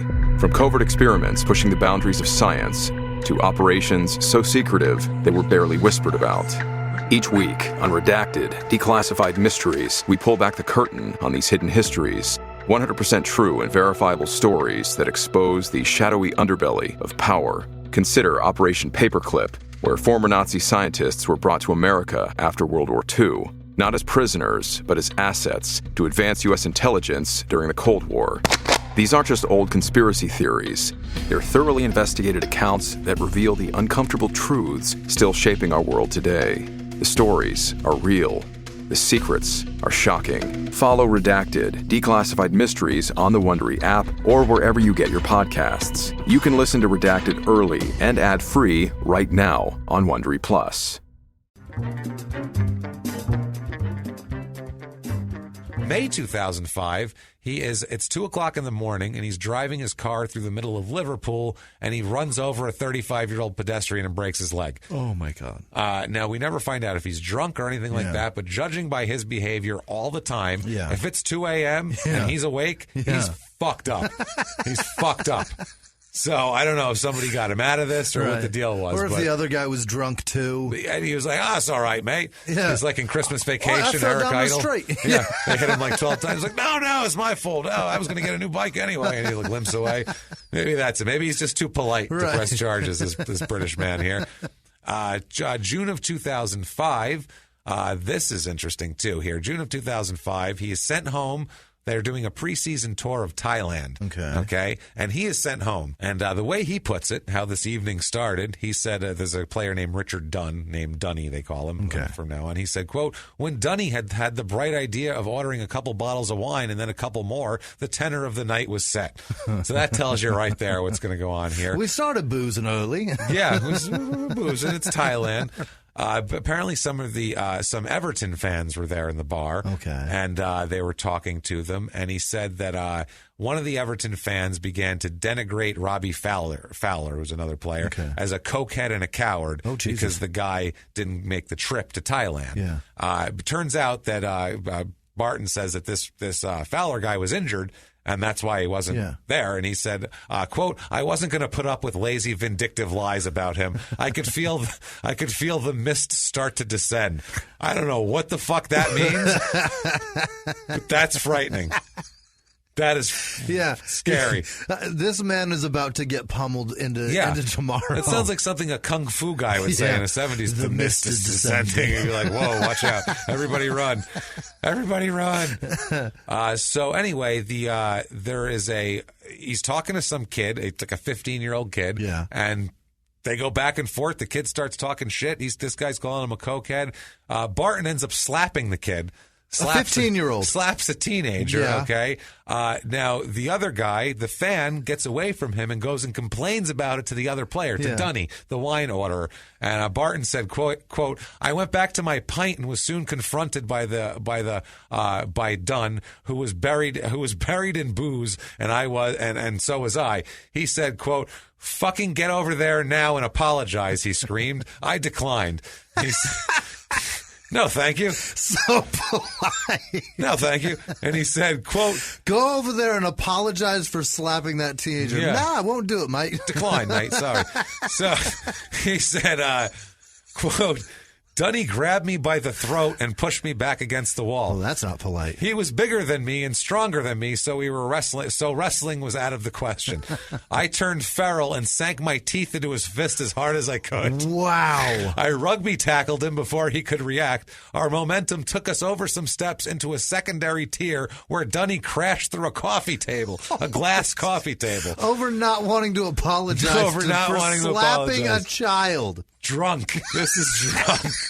This is what happens. Sober, none of this shit happens. Holy fuck. That guy says, that guy's a lazy cokehead, and he looks to his friend and he goes, this fucking jerk-off fan, whatever, get him out of here. We'll walk away from him. None of this happens. Nothing. This is totally drunk fucking here. dipshit doesn't know what he's talking about. Let's go. So now Dunny has crashed through a glass coffee table from a second tier. Who's cut up?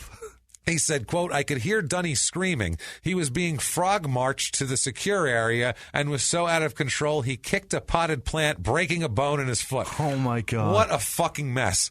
And now a soccer player has a broken foot. Yeah. That's not good. That's terrible. The team owner was pissed. Yeah. He said, quote, Pierce was unequivocal. He wanted me thrown into Thai jail to await deportation.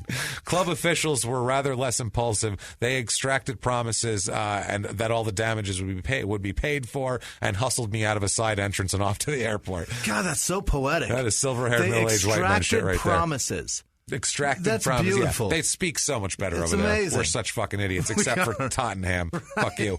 The rest of you are great. So but anyway, seriously, that's fucking incredible. They extracted promises. We said Fantastic. we'd pay for our damages and we left. We told them we'd pay for shit and then they snuck me out. That's it right there. That's not hustled me out of the side entrance and off to the airport. That sounds great. That sounds classy. Unbelievable. Almost here. So he ends up out of this. He is fined $120,000. Yeah. By the team and ordered to seek counseling for both his drink and anger issues. Yeah. I would say. For his fucking behavior. So what's the main problems he's got here? Well, he's drunk and angry. Yeah. 1 and 2. Let's take care of that first. What do you say? He's drunk and angry. We'll fix them both. Yeah, we can't deal with one at a time. No. Those go together. They're hand in hand here. So now July 30th, 2005. So he's got his own form of fuck-uppery. Let's find out what his brother gets into here. Okay. There's a guy named Anthony Walker. Okay, he's a British student. He's 18 years old. This is in 2005, like we were saying, July 30th, 2005. Right. His parents are African. He's a black kid in the neighborhood. His parents are really educated. His mother's like a lecturer and a professor. Sure. He's really into school. He's very smart. This kid's all about school. Apparently, he spends the evening of July 29th, 2005. He's at home with his girlfriend. He's hanging out. They're babysitting their nephew, 2-year-old nephew. About 11 o'clock, they leave the house. They walk toward a bus stop with his cousin, Marcus.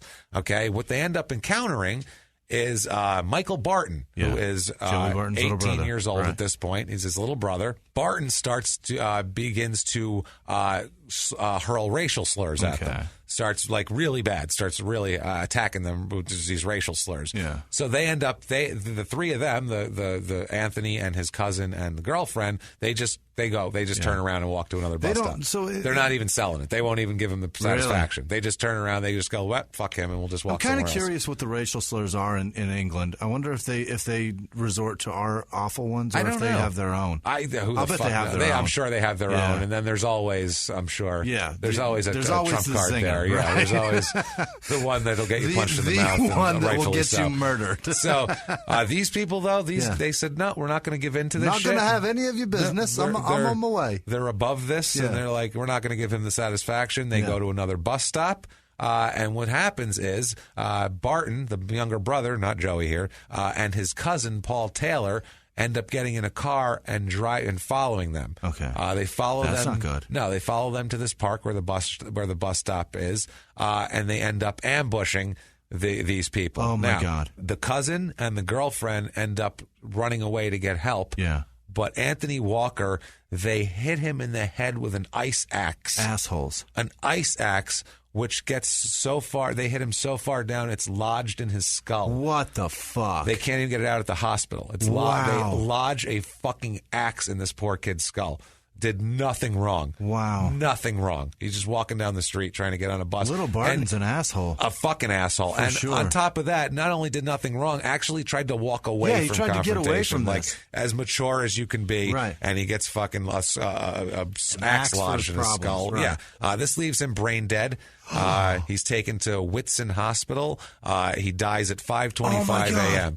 They killed this poor guy in the street for nothing, shit. just because they felt like yelling racial slurs at him and killing him. So this is fucking horrible, right? Obviously, we're all on board with the horribleness here. The next morning, Barton and his partner Taylor they jet off to Amsterdam. Okay. They take off because they're wanted. Yeah. The police name them as suspects publicly. Joey Barton makes public appeals on television to turn themselves in. He says on television, quote, "You must do this for the Walker family so they can mourn Anthony and because you know it's the right thing to do." They end up actually on August 3rd, they end up flying back to Liverpool and being arrested. But on all of this, they end up, Joey Barton gets woken up. Michael's got a twin brother, Andrew. And he ends up getting woken up by a phone call from Andrew saying that, quote, someone had been found dead in the park and that an axe had been embedded in his head. My fuck. Didn't say, hey, Michael killed somebody. So Joey said he telephoned Michael, to see what the hell happened. Yeah. He said his phone was switched off.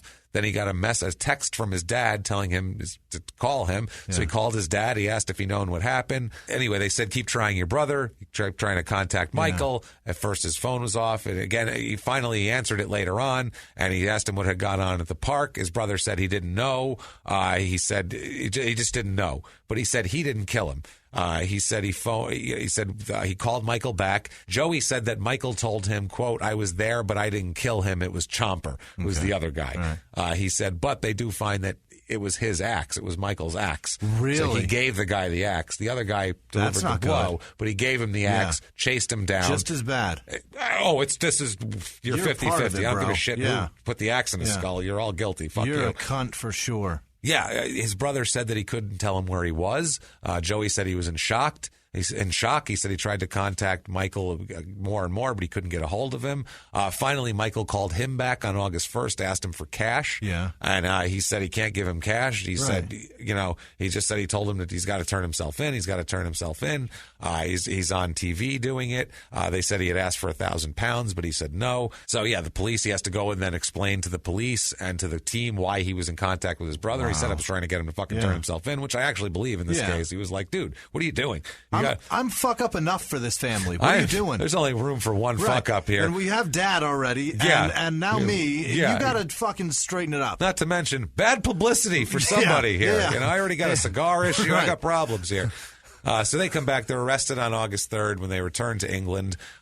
So 2005, 2006, though, he did have 6 goals in 31 appearances. Not Michael. Joey did. Obviously. 9 yellow cards, though. Yeah. He's strong on the yellow cards. Keeping those going. 5 National Cup appearances that year. So a good year on the field. Not quite off. Now, December 1st, 2005, Taylor and Michael Barton are sentenced to life in prison for murder. Wow. Fair enough. Taylor's minimum was 23 years and 8 months because it's life. Chomper? That's Chomper. Yeah. It's life, but that's their minimum sentence. Gotcha. And Barton's is 17 years, 8 months. Okay. So Michael's in jail till he's at least 36 right. Out of this whole thing. And he's not far off from being released, honestly. He's 5 years away from it now. We'll find out how that sentence holds up, too, in a little bit here. 2006, 2007, let's have some fun. Oh, boy. September 2006, Barton gives his shirt to a fan on the side, and while he's doing that, he gets shit from some fans. They start talking shit about his brother. Gotcha. That's what they're doing. Obviously, they're going to chant. That's a good way to Brother's rip a guy. A murderer, Your brother's a murderer. Your brother is a racist Nazi murderer. Yeah, it's hard to. It's a catchy tune. So easy. Barton, rather than takes a swing at them, he instead moons them. Okay. Twice. Yeah. So he ends up getting fined for that, though. He gets $2,000 fine. You're not allowed to fucking moon fans. Can't pull your ass out in a stadium. That's not going to. Yeah, he had a disciplinary hearing over it. They warned him for his future conduct. He said he's had a fair hearing, and we'd like to thank the FA for that. He regrets what he did, but he's grateful to the FA for recognizing the provocation he had to endure. Okay. He said, "I'm now looking forward to concentrating on preparations for Saturday's game against Sheffield motherfucking United." You bet. Without the motherfucking. By the way, also the fan he gave it to, the shirt, when he was giving it to when he got shit, was a disabled kid too. Oh. He was giving his shirt to a young disabled kid. And then he pulled his ass out and pointed at people. Yeah, they were like, "Your brother's a murderer," and he's like, "Yeah, fuck you," and pointed his ass at a young disabled boy. Wow. 2006, December, he starts talking shit because England did terribly in the World Cup, and a bunch of people are writing books, like English players are writing autobiographies. Sure. So he's like, what the fuck are they publishing autobiographies for? They're terrible. His quote is, this is great, quote, "England did nothing in that World Cup, so why are they bringing books out? We got beat in the quarterfinals. I played like shit. Here's my book." Who wants to read that? I played like shit. Here's my book. Right. That's phenomenal. So I like this. I like his mouth. If he wasn't like slapping teenagers and putting everybody he gets in trouble for fucking with is in their teen years too, which is fucking weird, as we'll get into this. What a pussy. So far we've had the cigar kid, the slapping the other kid in Thailand. It's both times. And now he's got a teenage kid in a wheelchair. Yeah, that's it, man. So he gets called up to the full, I guess, England squad of the national team in February 2007. They have a friendly match against Spain, which I'm sure he bit somebody's nose off and spit it in their face. Pulled his dick out somewhere. Ran in the crowd, slapped his wife, put his cock on his daughter's head. It's right on top of the head. So that's for you, love. And then walk back on the field. Something like that. I'm dressed like Jimmy Seville for a reason, you know? Go That's get what on happens. with it. 2006, 2007, 33 appearances, 6 goals, 10 yellow cards that year. Sweet Pete. Oh, baby, he's cooking 6 goals, though. Yeah. That's better. 4 National Cups, 1 goal in that, and 4 National Cups appearances. Now, March 2007, you'd think he would get his shit together now. Once his brother is in that, you think he'd be like, I'm not fucking around anymore, straight and narrow. Once. Middle of the night, he is arrested on suspicion of vandalizing a taxi after the driver refused to take him through the McDonald's drive-thru. So what did he do? Liverpool. Well, let's find out. All right. Jesus Christ, it's so stupid here. So he's with his cousin. Yeah. Barton, I guess, is with his 19-year-old cousin here. I guess the driver, a guy named Michael McKay, had refused to wait on the line at the drive-thru for them. He said, we already contracted me for where we're going, and I'm not taking a fucking alternate route. So Barton then became aggressive because he's drunk, I'm sure. Yeah. He becomes super aggressive. And if he wasn't drunk, he'd be driving his own fucking car. Yeah, exactly. So they end up saying, well, we want to go somewhere else then. And he said, no, you can't go somewhere else. I already said where we're going. Right. So Barton ends up getting out and, someone gets out and rips the radio out of the cab. Okay. Rips the radio out of the cab, okay, which I find amazing here. I find that fucking mind-blowing. Insane, How do right? you just rip a radio out? Like the dispatch radio with the walkie-talkie thing? He ripped the fucking radio out. Or did he pull it out of the fucking dash? I don't think he pulled like a AM/FM cassette out of the dash here. I think he pulled out the dispatch radio. Well, even still, that's bolted down. Because he was probably on it going, I got to get these guys out. Right. Blah, blah, blah. And he said, oh yeah, and fucking ripped the goddamn thing out. He ends up saying, look, the driver says, look, you just get out and, because they had already paid up front. He said, you get out and I'll give you back some of your money and it's just fine. I just don't want to deal with you guys. Just go your way. I'll go mine. So they're with their girlfriends. The girls get out, but they don't get out. The men refuse to get out. So this driver drives to a police station, which is closed. Yeah. So police station closes? It's closed. Okay. Yeah. Well, the smaller town police stations close. There's smaller police stations. So what he ends up saying is he says that Barton and the cousin said now they want a full refund, and so they end up smashing the partition in between them. They start smashing and kicking it. He says he's yelling for help. That'll get you your money back. Yeah, exactly. Yeah, he got the radio back at this point too, and he was calling in that they had a quote yellow one, which is hilarious because that means that there's he's being attacked by passengers and it's escalated. It's like a yellow card. So he just turned around and showed him a card and wrote down some shit on a little notebook. He got a yellow card in a taxi. He got a yellow card in a taxi. It's amazing.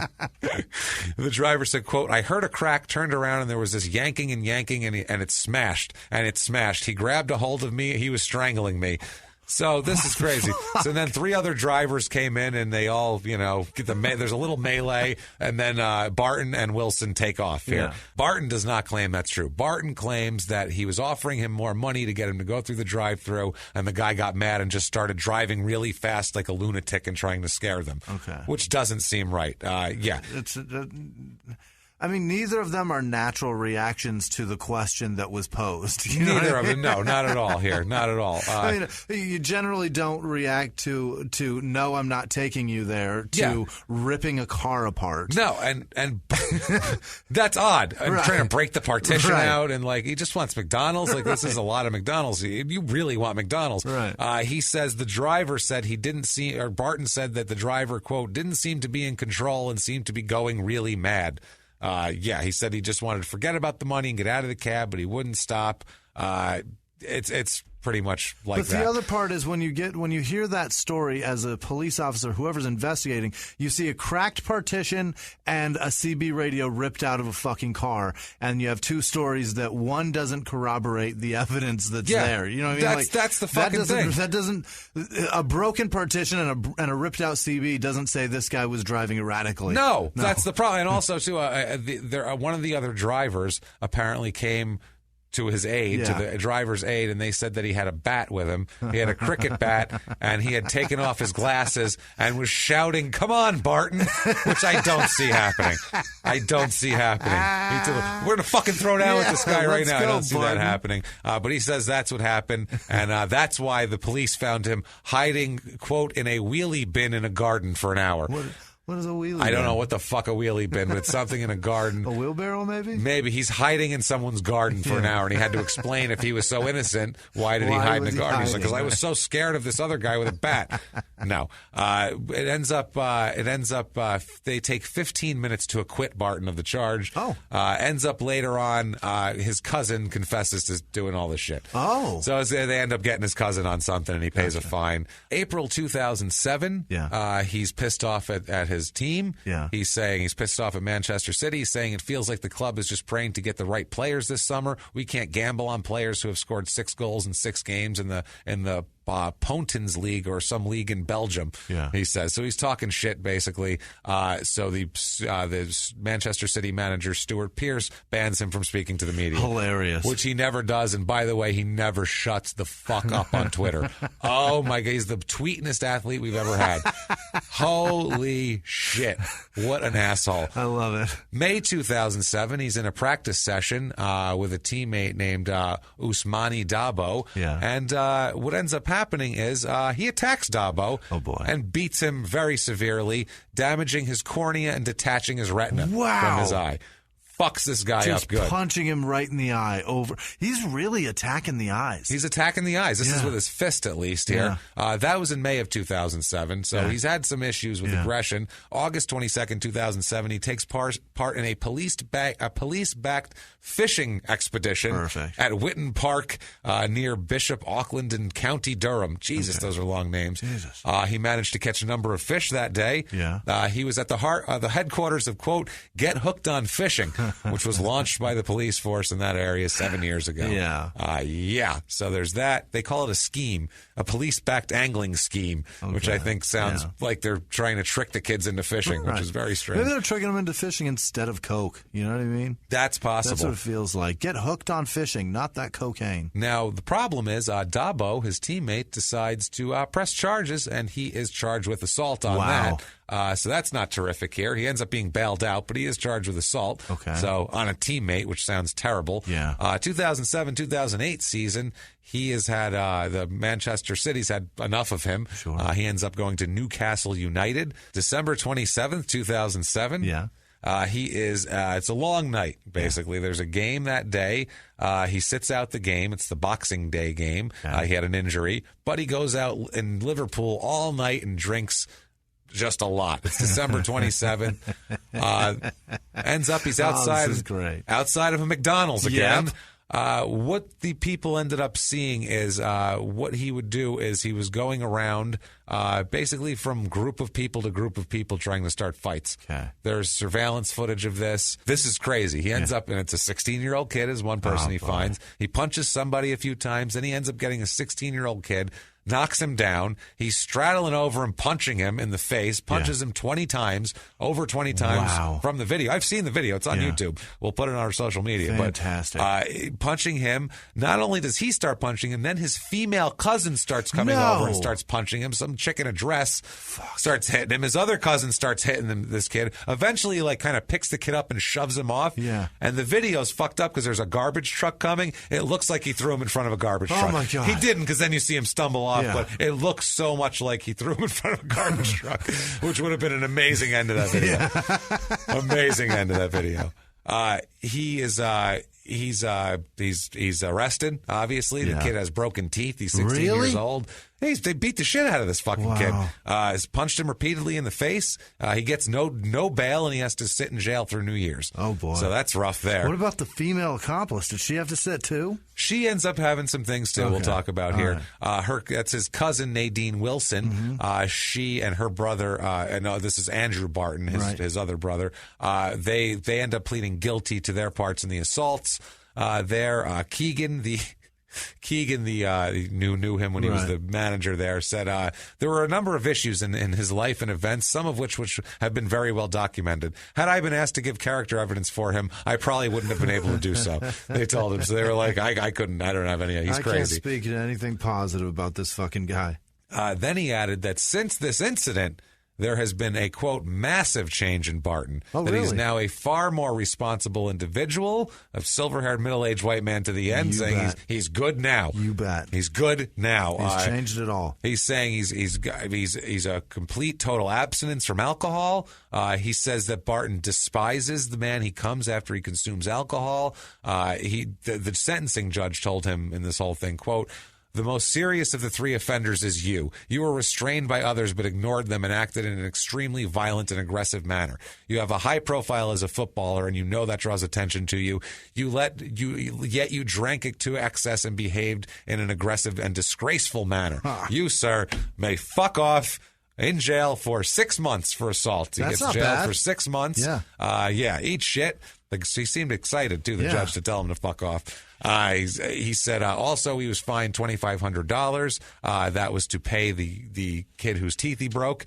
He had to pay him $2,500 pounds, not dollars. Best $2,500 he ever spent. Absolutely, no shit. Andrew Barton was jailed for 4 months, and his cousin, the woman there, received a 6-month sentence, suspended for 2 years. Wow, for affray and common assault. He ends up serving 74 days in jail. Jesus. So a little less. July 2008, he's released. 2 months. 2 months. 2.5, whatever. Yeah, he's released then. And then right away, he's got more court. This is for the Dabo incident for beating up his teammate. It might be Dabo, and I have no fucking idea, but it doesn't matter. July 2008, he's given a 4-month suspended jail sentence. And I think that you would... This is another Stack offense. Him up, And a 12-match ban from the league. He's out for 12 months. 6 of them suspended, though. So they're gonna. It's really 6 games, and then the other, in case he acts like an asshole, they can slap him back on. This was after Barton changed his plea. He originally pled not guilty, and then he ended up pleading guilty. All right. So he gets a 4-month suspended sentence plus 200 hours of community service, and he's ordered to pay $3,000 to Dabo in compensation for that. Dabo gets $3,000, but the kid whose teeth he blasted out gets $2,500. And Dabo's a professional soccer player. Right. He probably has money to pay for his goddamn teeth. Right. This other kid doesn't have it here. August 15th, 2008, Barton is facing legal action brought up by Jamie Tandy for ruining his entire career. Really? Yes. The drunk guy has a thought to sue? He has a thought to sue. He claimed he suffered, quote, a major psychiatric deterioration following the assault that forced him out of the game. He said that his lawyer said, quote, Mr. Tandy is a client of ours and we are in the process of launching civil proceedings. As a result of the assault by Joey Barton, our client has suffered a major psychiatric deterioration in his health that has destroyed any chance he may have had of playing professional football at a high level. I just saw a drunk guy sitting watching like the Premier Cup League soccer and just going, I could have been a contender. Yeah, like, some me. shit. And then his drunk friend on the couch next to him was like, you should sue, man. You should totally sue. Yeah, he's like fucking Rudy 20 years later. That was better than they gave me credit for. Yeah. Who he is now. If it wasn't for that goddamn sitting around cigar in my fucking eye, I'd be a hero. He's complaining to his nieces and nephews at the Thanksgiving. They'd had enough. They're like, you know what? Just can you sue the guy, please, so we can get over this? No shit, man. Kevin Keegan, who's now Newcastle's manager, says he supports Barton's continued rehabilitation, and he's good now. This is past that time.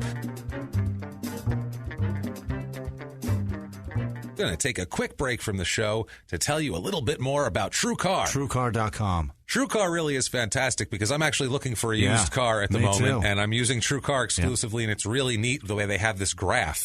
That have you seen this? The graph, and it shows you like the average price, the above price, and like they have a great price. It's really cool, and it's unbelievable. I feel empowered, Jimmy. Yeah, you're supposed to. That way you feel... So when you go get the car and you can drive it home and you can feel proud about it and not feel like you got ripped off. That's the thing. You want to see what others paid. That's the important part here. That way you know. In order to feel comfortable that you're getting a fair price, you need pricing context. Information that empowers you to feel confident. With TrueCar, you'll see what other people in your local market paid for the car that you want. From there, you can connect with a local TrueCar certified dealer and enjoy a more confident car buying experience. TrueCar has over 3 million cars sold. My goodness. Over 13,000 dealers, over 700,000 pre-owned vehicles are available. Average savings of over $3,000 off MSRP. Once you register, you'll see real pricing on actual inventory. This is competitive pricing offered to you only by a TrueCar certified dealer for an actual vehicle on their actual lot. It's pricing you'll see before going to a dealership so you can feel confident when you show up. TrueCar customers are more likely to enjoy a faster buying process when they connect with TrueCar certified dealers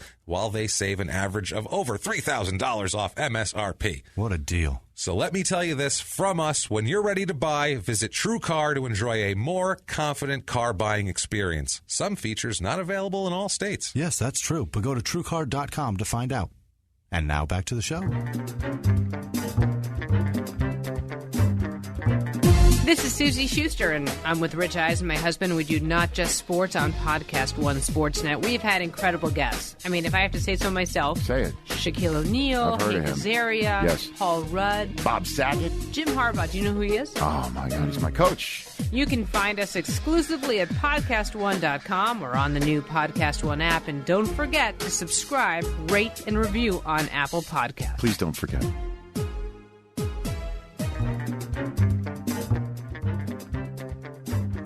November 2008, it's his fourth game back playing for Newcastle after he's out of jail and all his legal shit are done here. He apparently throws a racial slur at an Aston Villa striker, Gabriel Agbanalor. Perfect. Agbanalor. Yep. They apparently throws a racial slur, which I would be extra careful of throwing racial slurs if my brother was convicted for a racial fucking axe murder. I would be like, that is not me. A racist hate crime. I love blacks. Right. I would be fucking forget about it. I would marry a black woman. Darker skin than me. Yeah. Please God. don't think I'm a racist murderer. I beg of you, all of you. I'm not. I swear to God. So they end up.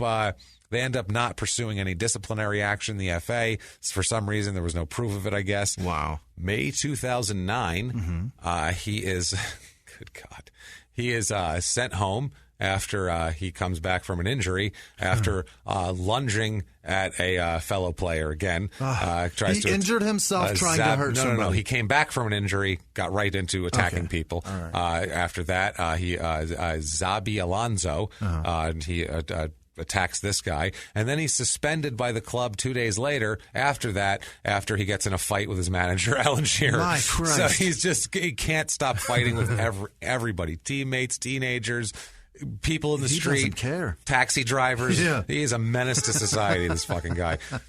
2008, 2009, though, he has 9 appearances, 1 goal, 2 yellow cards for that.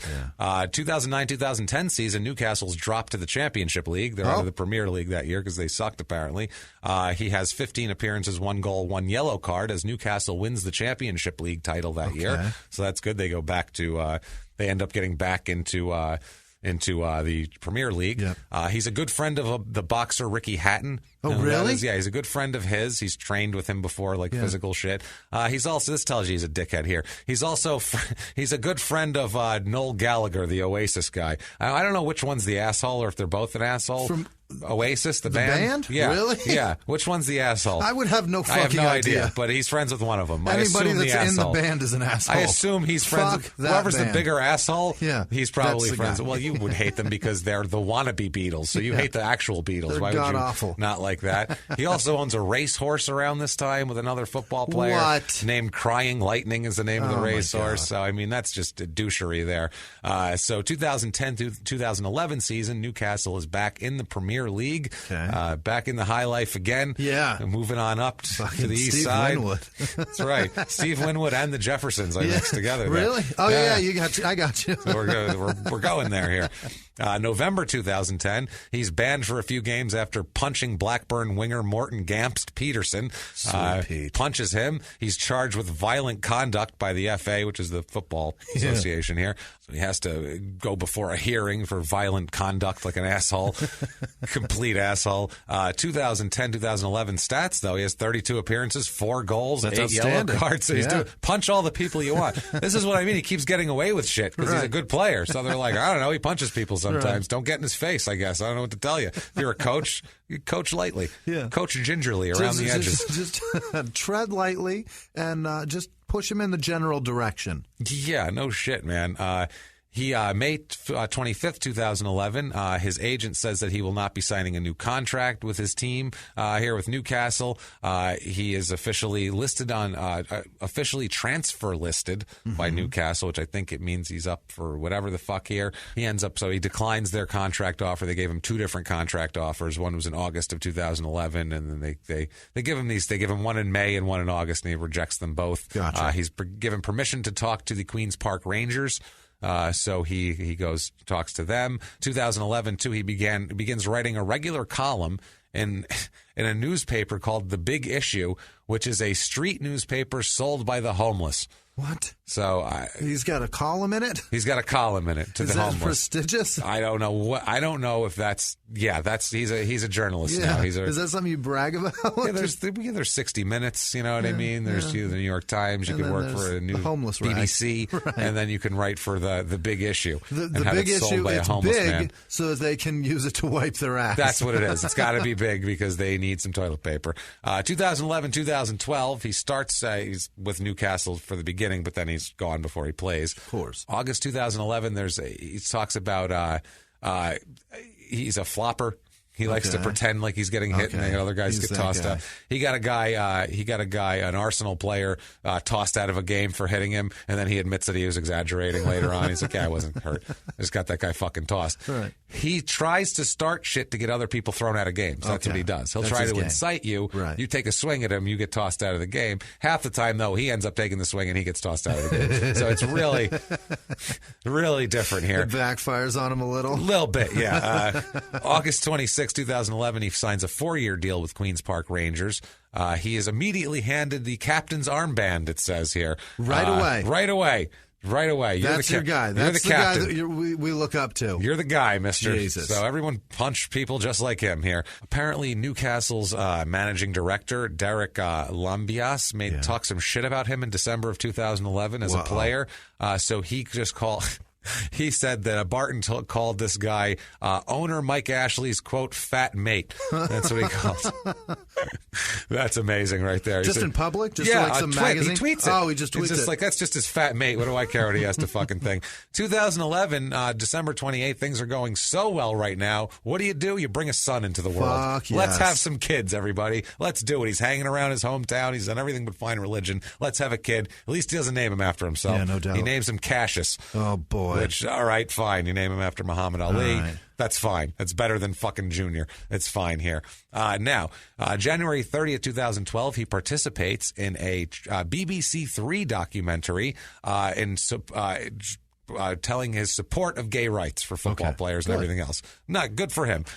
He was the presenter was the niece of Justin Fashanu, who was the only openly gay footballer in England at the time. So he was saying that it's a subject that's quite close to his heart. He said his uncle was gay, Barton was saying, and he said that certain managers will discriminate against people. So he's just on here being supportive of gay rights in sports and in general. Yeah. So he did something half fucking decent here. Right. May 13th, 2012, final day of the season.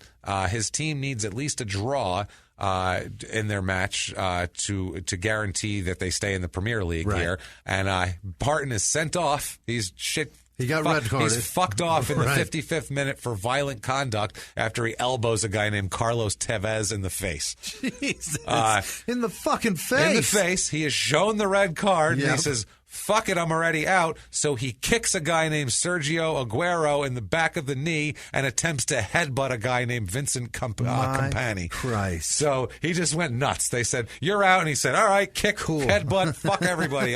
Just started swinging around like a madman, like a Tasmanian devil and shit, like a lunatic. He had to be dragged from the field by a former teammate named Micah Rogers. And as he did that, he was actually fighting with the staff, players of Manchester City. He tried to square off with a guy named Mario Bolatelli, a striker. He's just trying to fight everybody. He's that guy who went nuts and got thrown out of the bar, and he tried to fight the bouncers and the bartender and some lady who came out of the bathroom. After the match, he says, he tweets out that he was just, quote, trying to, quote, take one of their players with me. So you can't do that, apparently. No. They end up, FA responds by issuing 2 charges of violent conduct against him. One for the kick, one for the headbutt. And, so not terrific here. He's having problems. Now, on Twitter, he's like, it's fine. He's like, well, what are we talking about here? He says, quote, things happen on the pitch in the heat of the battle sometimes. Not how we always plan them to happen. Still don't think it is a sending off. The head was never gone at any stage. Once I'd been sent off, one of our players suggested I should try to take one of theirs with me. Never worked, but God loves a trier. So he's like, look, I tried to get him. Might as well take a couple guys with me while I'm out anyway, which I guess God loves a trier, James. God loves a trier. Right. This guy. God, he's talking about God. Maybe he is finding religion. Right. Oh, fuck no. Jesus, it's going to get really bad now. He ends up getting punished in May of 2012. He gets a 12-match ban and fined $75,000 for all of this horse shit, for his complete fucking idiocy and nudnickery of the whole deal. Commission sits him down and says, "You're a jerk off. Right. Get out of here for a while." 12 matches and $75,000. So he probably doesn't get the money for the 12 matches either. No.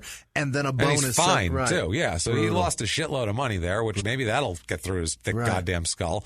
June 2012, he is out late in Liverpool again. Stop going out home. You know bad shit's going to happen.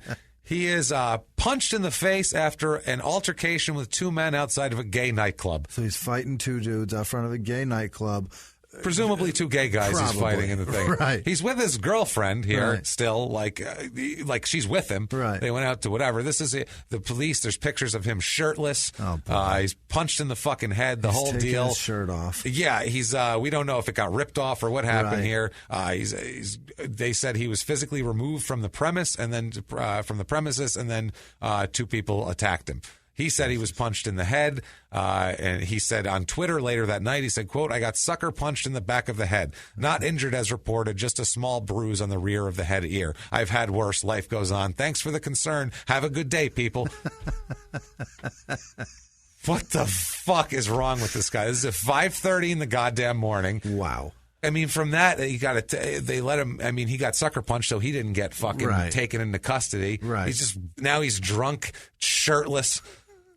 Think about that. Drunk, shirtless with his girlfriend, and she's probably pissed off at him.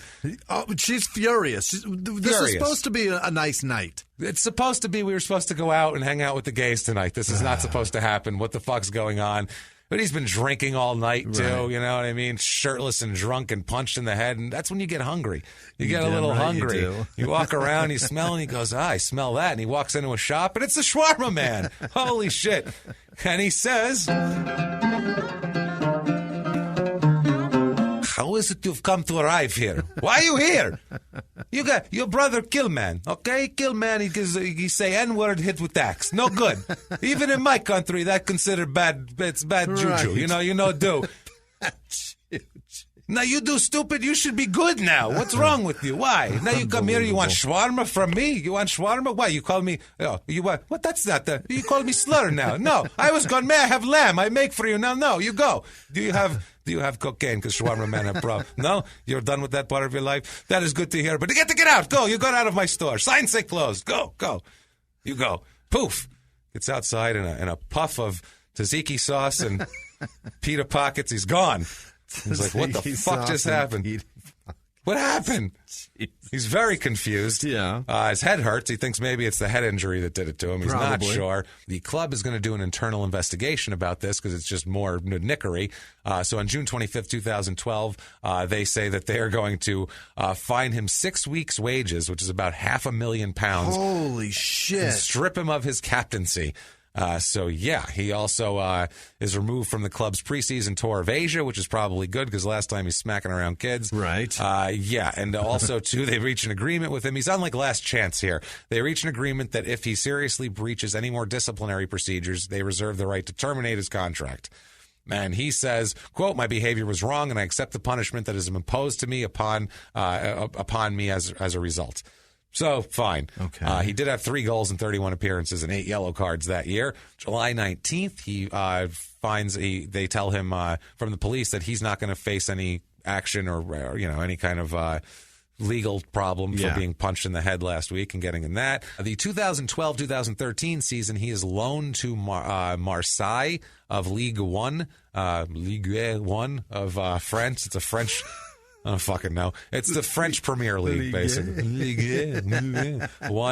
French Premier League here. He goes to play for them. He has an interview with ESPN at that point, and we have it in their own words about his whole time in QPR with the Rangers there and what happened. And he says in their own words, quote, When I went to QPR, it was a choice dictated by money. I didn't like what I had done, and I swore I'd never do that again. It was the first time in my life I had taken a decision for money. I did it because my partner was due to give birth, but I did not feel good about it. The more money you have, the more problems you have. When I was in prison, I got £7 a week, and that was simpler. You'd use the £7 to buy food, and that was it. Yeah, no shit. That's how it works. Much simpler, yes. And you didn't have shit into a steel toilet that everybody else shits in. That's it, in front of everybody else, and that's more money, more problems. I feel you, man. It's more money, more problems, and less money, more shit in a steel toilet in front of everybody. So it's really bad.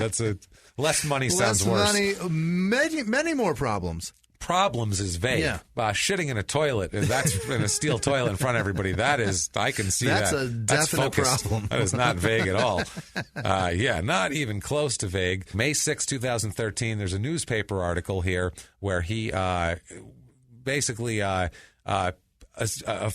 another coach in the French league here, Silva, I guess he made reference to English players who had come in, and he said one guy whose name he had forgotten in the article. So what ends up happening is Barton gets pissed off about it. And the manager here, the Silva guy, says, well, he's just mad because nobody's talking about him. So, he goes to Twitter, Barton, and he says, quote, I guess he said something good about Silva before this.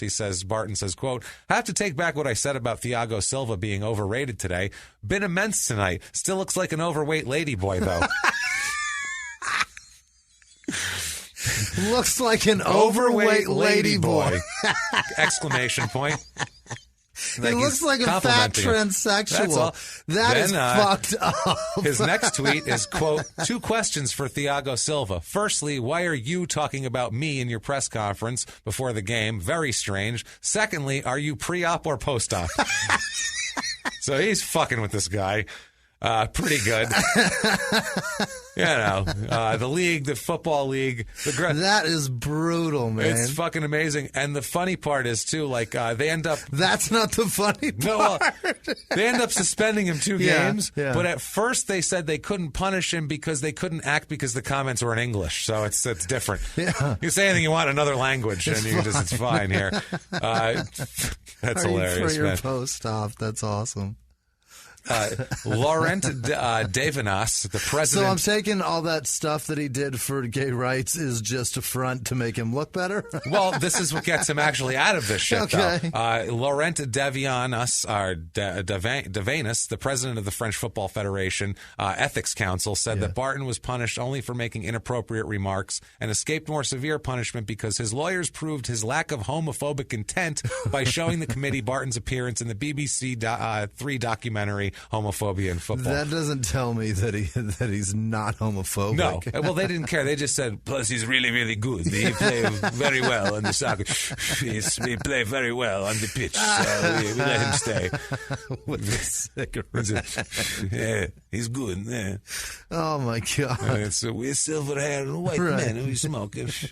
So, he has 25 appearances, 6 yellow cards, no goals that year for Marseille. I'm going out on a limb and saying he's homophobic as fuck. It sounds like he's racist and homophobic, if I'm being honest, but I don't know. Well, what do we know? How it's in his heart? Good shit. 2013, 2014, he goes back to QPR, the Queen's Park Rangers, even though he said he's never going back there. Again, September 27th, 2003, he is going back to school to earn a philosophy degree. 2000 what? He's 2013. Okay, he's constantly quoting Nietzsche and shit. Get out of here. He's quoting shit in his if you tweet Nietzsche, you're missing the fucking point. You're right an there. asshole. Right there. Right there. Jesus Christ. He said he went to his first lecture. He said he posted on Twitter, off to my first lecture this afternoon. Eyes peeled, ears open, brain engaged. Oh, boy. Fist throwing. That was written on a fucking poster at that school. I guarantee it. Fists balled. Yeah. December 21st, 2013, he is kicked out of a game for receiving 2 quick yellow cards after fouling someone and then throwing a ball at a referee in anger. So that's he not fouls great. somebody, picks up the ball, and drills the ref with it. Yeah. Wow. Oh, yeah. And he's talking political shit in January 2017. He's saying that residents of Channel 4's Benefit Street, which is a documentary about people low income, I think, here, should not be allowed to have children. He said after watching the show, he tweeted, this is what he tweeted, strong evidence to support the breeding license theory. You need a license to drive a car. You need a license for a TV. You need a license for a gun, a license to drive a forklift truck. Yet anyone can have a child. Nothing else needed except a sexual appetite. Surely you should have to pass the test or at least show you're capable of looking after kids. Surely? Really? You're going to... I mean...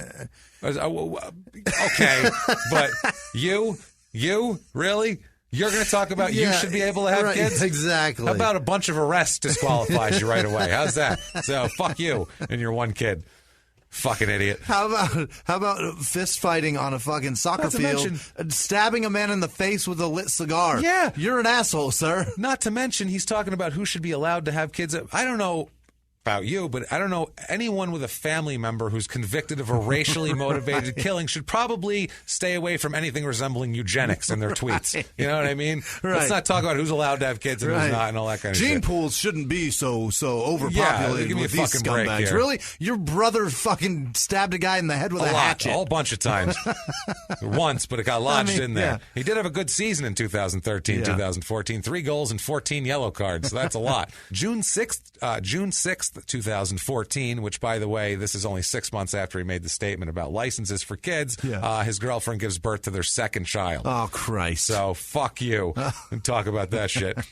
And by the way, you don't necessarily have to have a sexual appetite to have a kid. No. You know what I mean? It's there. His whole logic was fucked. Yeah, he's just an idiot.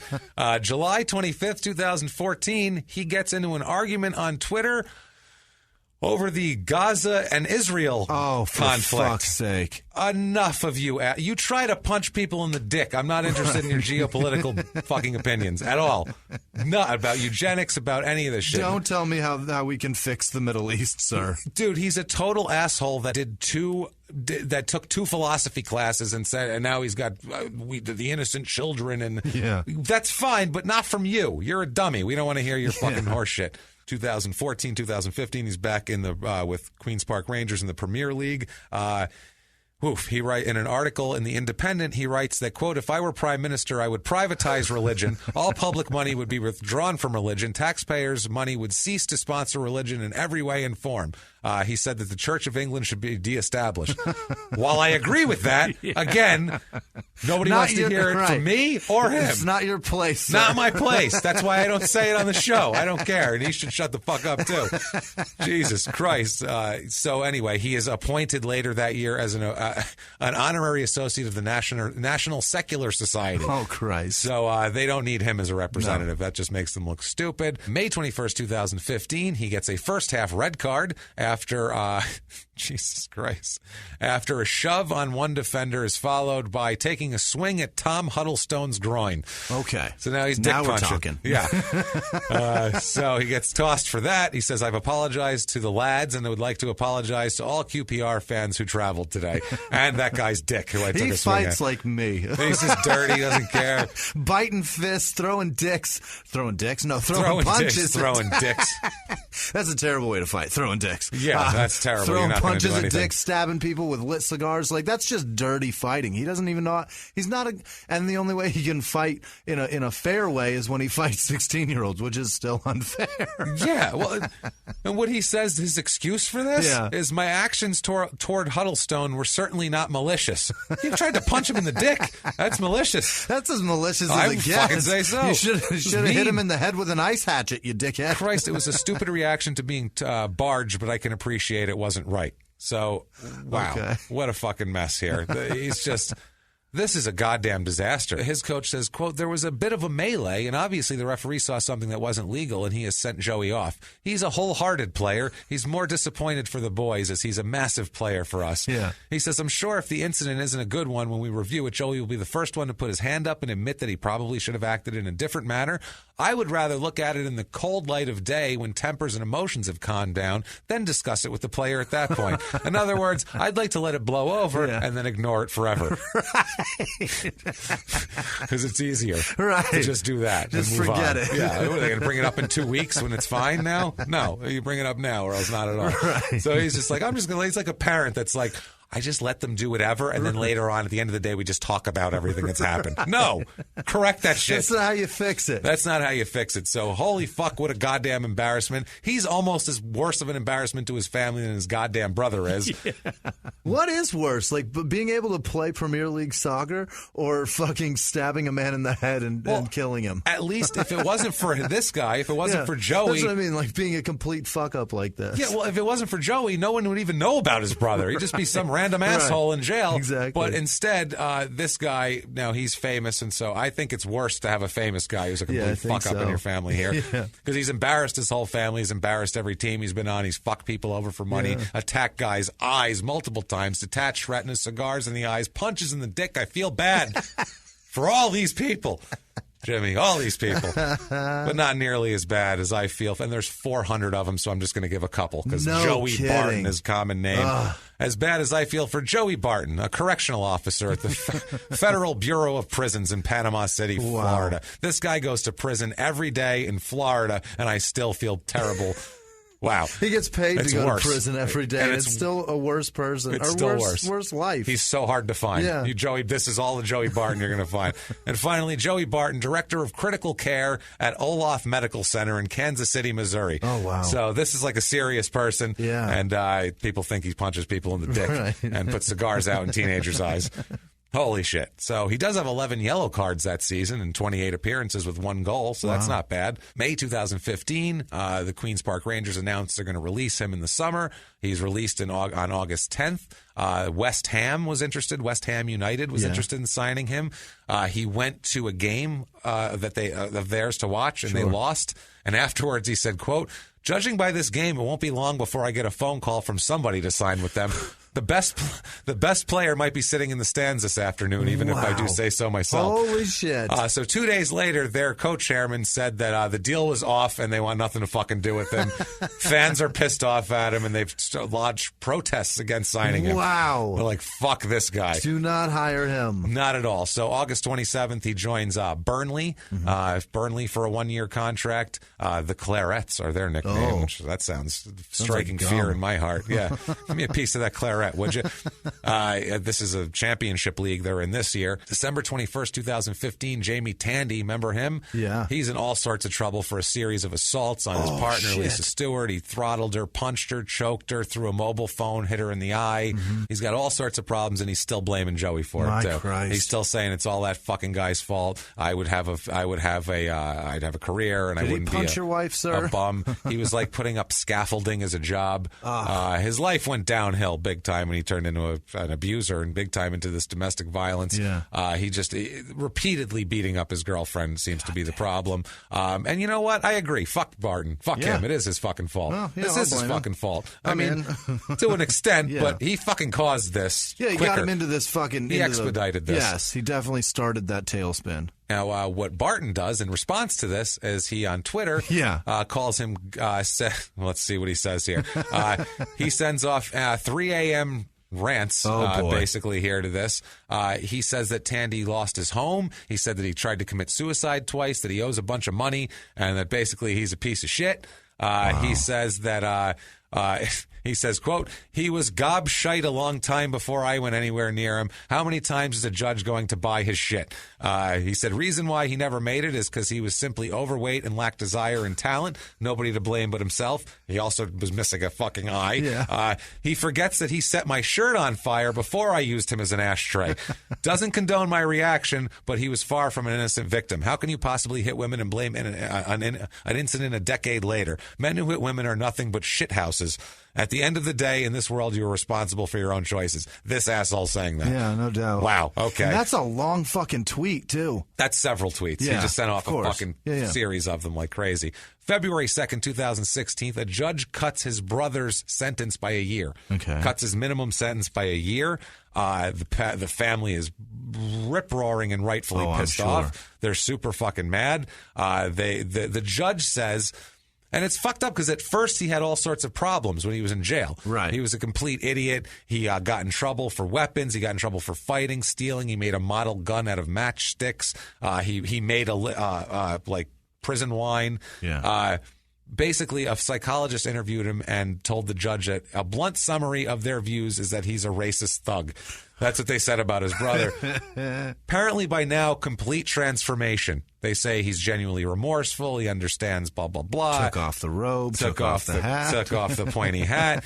The judge says, all of the material satisfies me that for the last 8 years, Barton has made good use of the facilities and opportunities available in the prison estate. His progress has been exceptional. It could not have been foreseen except as an unlikely possibility. His transformation from a racist thug into a sensible, realistic young man satisfies the high threshold for reduction for his minimum term. Wow. There's an ice pick sticking out of a guy's fucking head. Fuck yeah. I don't care what he does in prison. He can do 17 years, 8 months. I think that's fucking fine.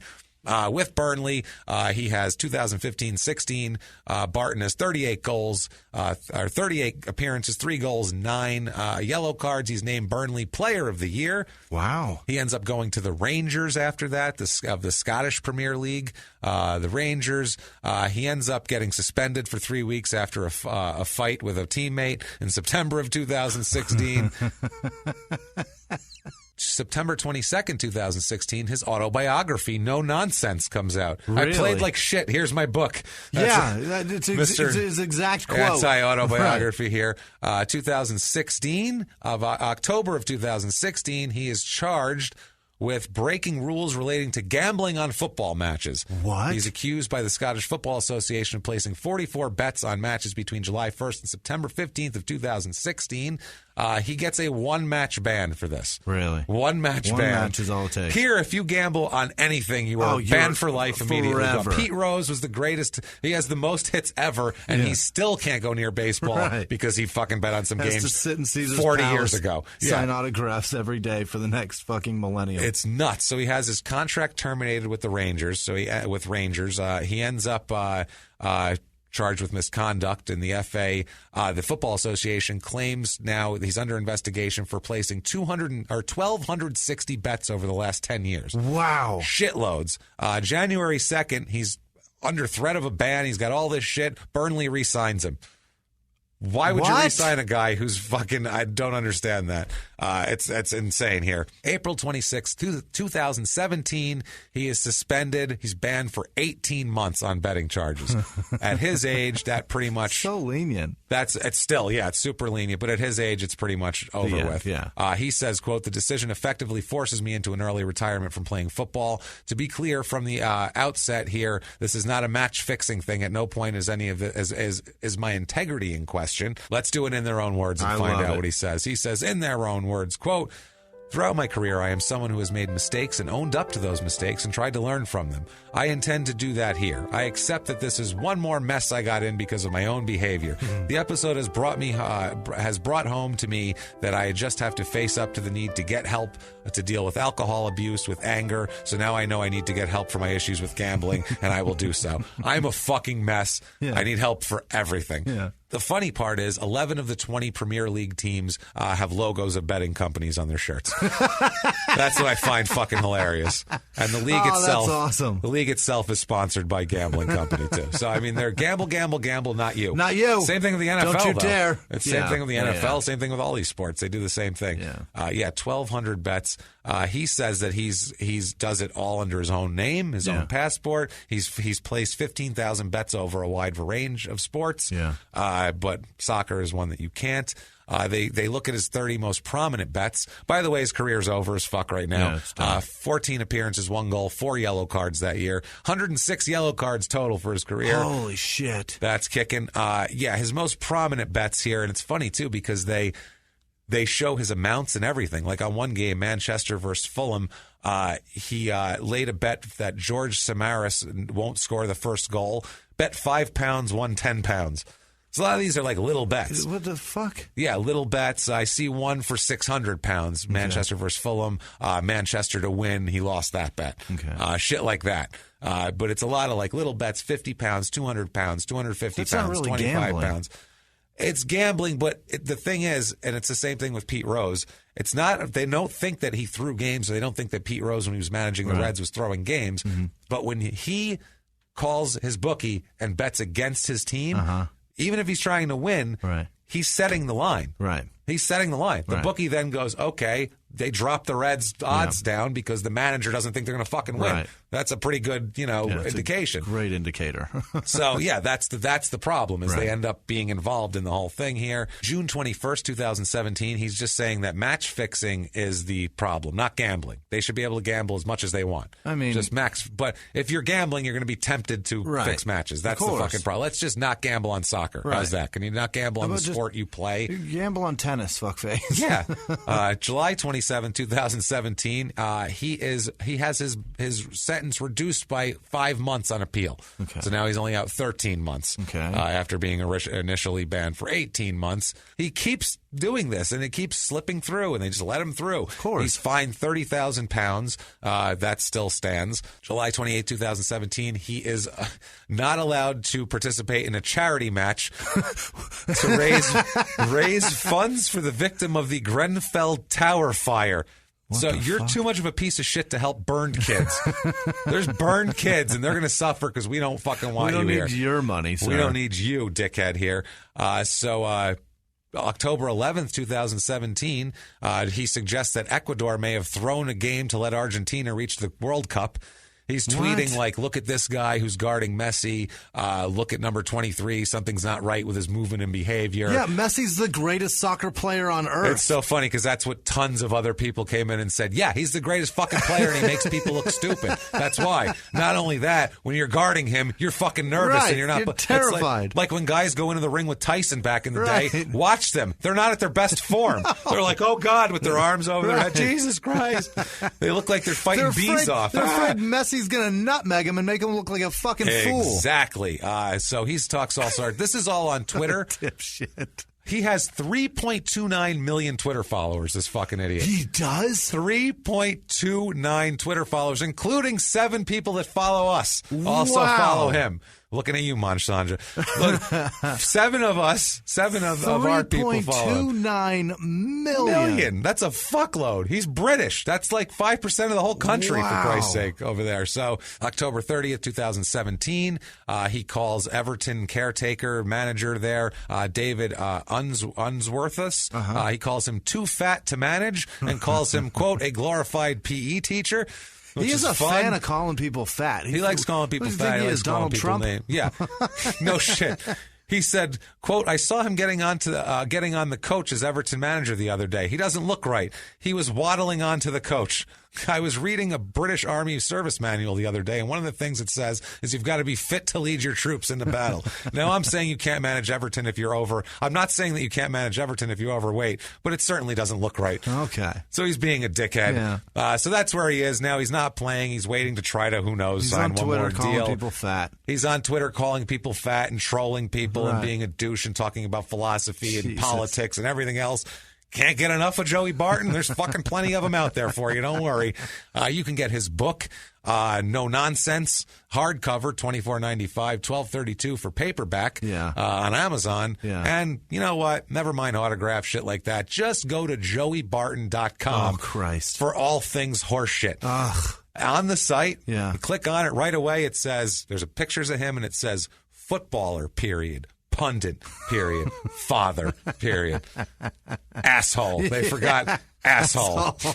You missed. I want to fight him. Asshole. Don't you want to fight him? I think I'll take this little motherfucker, I want to fight him so bad. So that's Joey Barton. Wow. That's a crazy English soccer player. What a scumbag. What a complete lunatic asshole. The British Ben Cousins minus the meth. I was waiting for meth to pop up in this fucking story so At much. At minimum, just like a super alcohol abuse problem. Well, I mean, he does that. Everything he did was because he was shit hammered in the streets fighting fucking teenagers. What a dickbag. What a lunatic. That is the story. If you like that story, I got an idea of what you can do to tell us about it. You can go to iTunes, get on there, give us 5 stars, tell us you're following instructions, following directions. Please do that. If you want to do more than that, you are more than welcome, and it is insanely appreciated. If you go to patreon.com/crimeinsports, that's one. You can donate there or head over to PayPal using our email address, crimeinsports@gmail.com. Yes. And if you want to get a hold of the show, you can do that on all your major platforms, Crime and Sport, at Crime and Sports on Instagram and Twitter, Facebook.com/Crime and Sports, and like we said, Crime and Sports at gmail.com. We have a list. By the way, live show people, just quickly, amazing. Thank you. Thank you for coming out. I hope we showed you that a Crime and Sports live show is fun. Yeah. So you want to come out to that. It's a good time. I left a little bit of me in Chicago. We all did.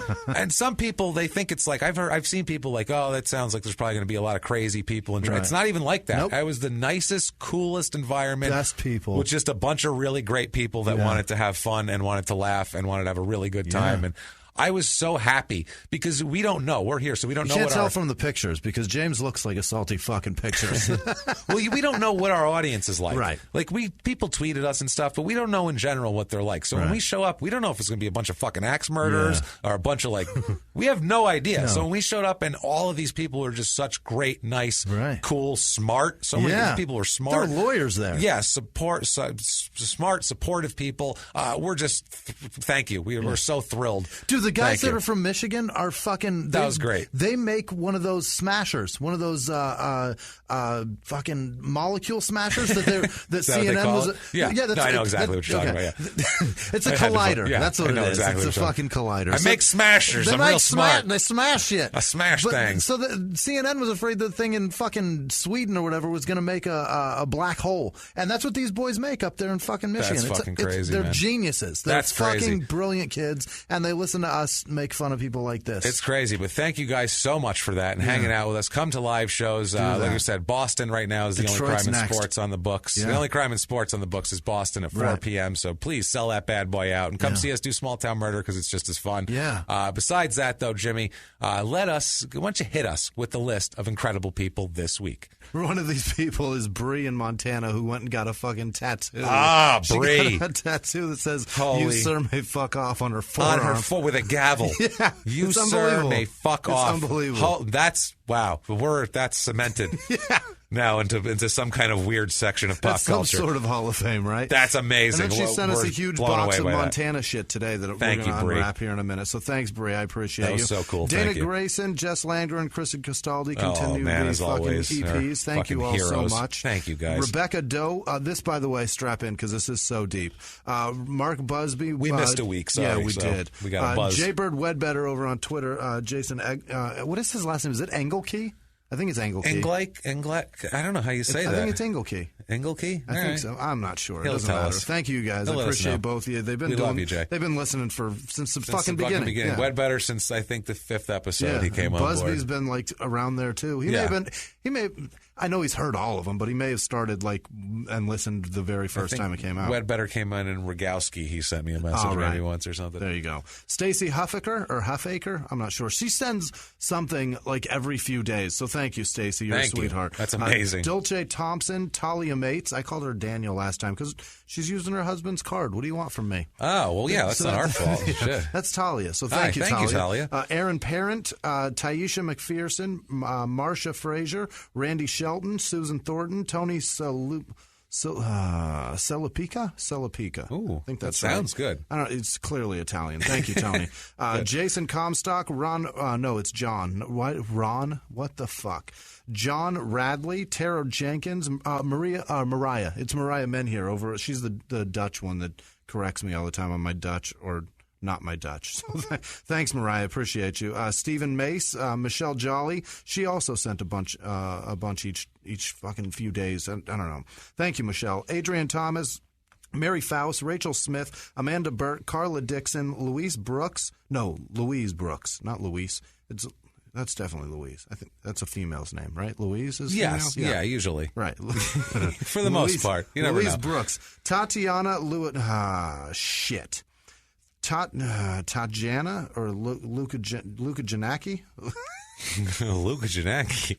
What the fuck? I don't know if that's right or not, but I like it. Tatiana Lukjanica. That's it. It's Lukjanica. Okay. That's definitely it, I think. It's not. Taryn Winnie, Ollie, fucking FJ. How do you do that? Fjorkera? Fjorkika. Is that an R? I think it's Forkiera. Forkiera? No, it's not. I don't know what it is, Ollie. Thank you so much. Nilufar Rafsanjani. Oh, yeah, she's awesome. Yeah, but I don't know how to do that. I know. I don't know how to do that. Nilu Afar. I don't know how to do that. I don't know how to put my lips and tongue together and make sounds that are correct. Make that sound like a perfect word. But it's Rafsanjani. I do know that. So thank you so much, Nilu. I'm going with Nilu. Nilu Rafsanjani. She's terrific. Lewis Simpson. Susan Mannon. Yes, Susan Mannon. Peter Lafredo. Jeremy Rahman, Katie Heisel, who makes our maps for us. Yeah, Katie, she's the best. She's amazing. She sent us super Tell you sweet where donation. all of the murders happen. Yes. Keep an eye out. She's so cool. Thank you, Katie. Go to our Twitter page and find her. We retweet her every week. Katie, you're terrific. Thank you. Andrew Balcom, Molly Parker, Blaze Cruz. That's definitely Blaze, B-L-A-S. I think they've donated before. I can't remember. Thank you, Blaze. Denise Sanchez, Kathleen Thill, who sent us a care package, by the way. It was part of the mail that we opened this week. Oh, yeah, that was awesome. Kathleen did that. Thank you. I can't remember off the top of my head. I know the Slim Jims. Sure. Yeah. Oh, yeah, that was Slim cool. Jims were in it, and there was another box, too. I forget what. Doesn't matter. James, thank you very much, Kathleen. I appreciate you. James Cook, Melissa Neufeld, Gregory Ray, Brant Taylor. He sent twice, by the way. He sent over on PayPal and then signed up on thank you. On Patreon. That blows us away. A few did that way. Thank you, man. We're thank you very much, that. Brant. Heather Millett, Justin Leukert, Aaron Barchuch. Thanks, Aaron. Oak Tree Vintage. I'm not sure what that is, but Google that, Oak Tree Vintage, and give them your business if you're looking for oak tree shit. Aaron, sorry. Aaron Fandau, it's Fandau. Michael Malone, Abby Smith, Emily Wenner. She donated twice also through PayPal and Patreon. Thank you, awesome. Emily. You're a darling. Haley Hubbard, Sarah Bessler, Jen Eisenhower, Nick Laycock. That's Nick with that fucking last name again. Ingrid Stoke over in Norway. Thank you, Ingrid. Jared Hohe. That's got to be it. No, it's not. Heath Mauger, Richard Paul, Lisa Coltrane, Molly Hewitt, Darlene James, Catherine Bosley, Marissa De Leon, Carly Madison, James Stevenson, Kasten Johnson, Kimberly Hewitt, Robert Hernandez, TNT City Crafts. No, it's not. It's Tent City Crafts, I think. I think that's what it is. But it's TNT CTY Crafts. So whatever they make, go buy their shit. Yeah, Lauren Odom, Robert Matterzel, Madursky. Robert Madursky. Madursky. That's definitely it. Madison O'Toole, Sarah Gilbo, Lux, Luxe 23. I don't know what that is. Google it. Hopefully it's something to buy from. Yeah, Lux buy 23. some shit. Yeah. Jessica Stope, Riley Hatovi, Krista Pyra. Thanks, Krista. Jeffrey Geiler, Marla Marsha. Was that Marsha or Marla? Damn it. I can't read my own writing. Marla, I think, Graber. Jonathan Desmond, Frederick Adler, Timothy Jenkins, Kavix Corner, Kvicks. I don't know. Kavix Corner. That gets me. Yeah, it could be a bit. If it is, check them out. Right. Look them up. Molly Parker, Alyssa George, Danny Wierzinski. That's there it. You go. That Rachel sounds right. Bridge, Brenna Overy, Mindy Lum, David Long. No, Long. That's a G. David Long. That's it. Jasmine Monreal, Rost Olson. That's definitely it.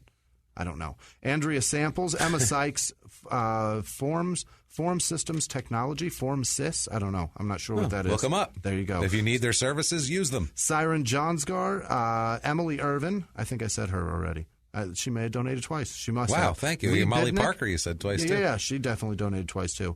Mark Saletti, Quinn Riley, Meredith Spencer, Cammie Rock, Kendra Fuller, Ellie Lepanin, Lee A.B. Hold. I don't know what that is. I may have written that wrong. Probably did. Abhold. I'll bet it's Abhold, and I have a space between A-B and Hold.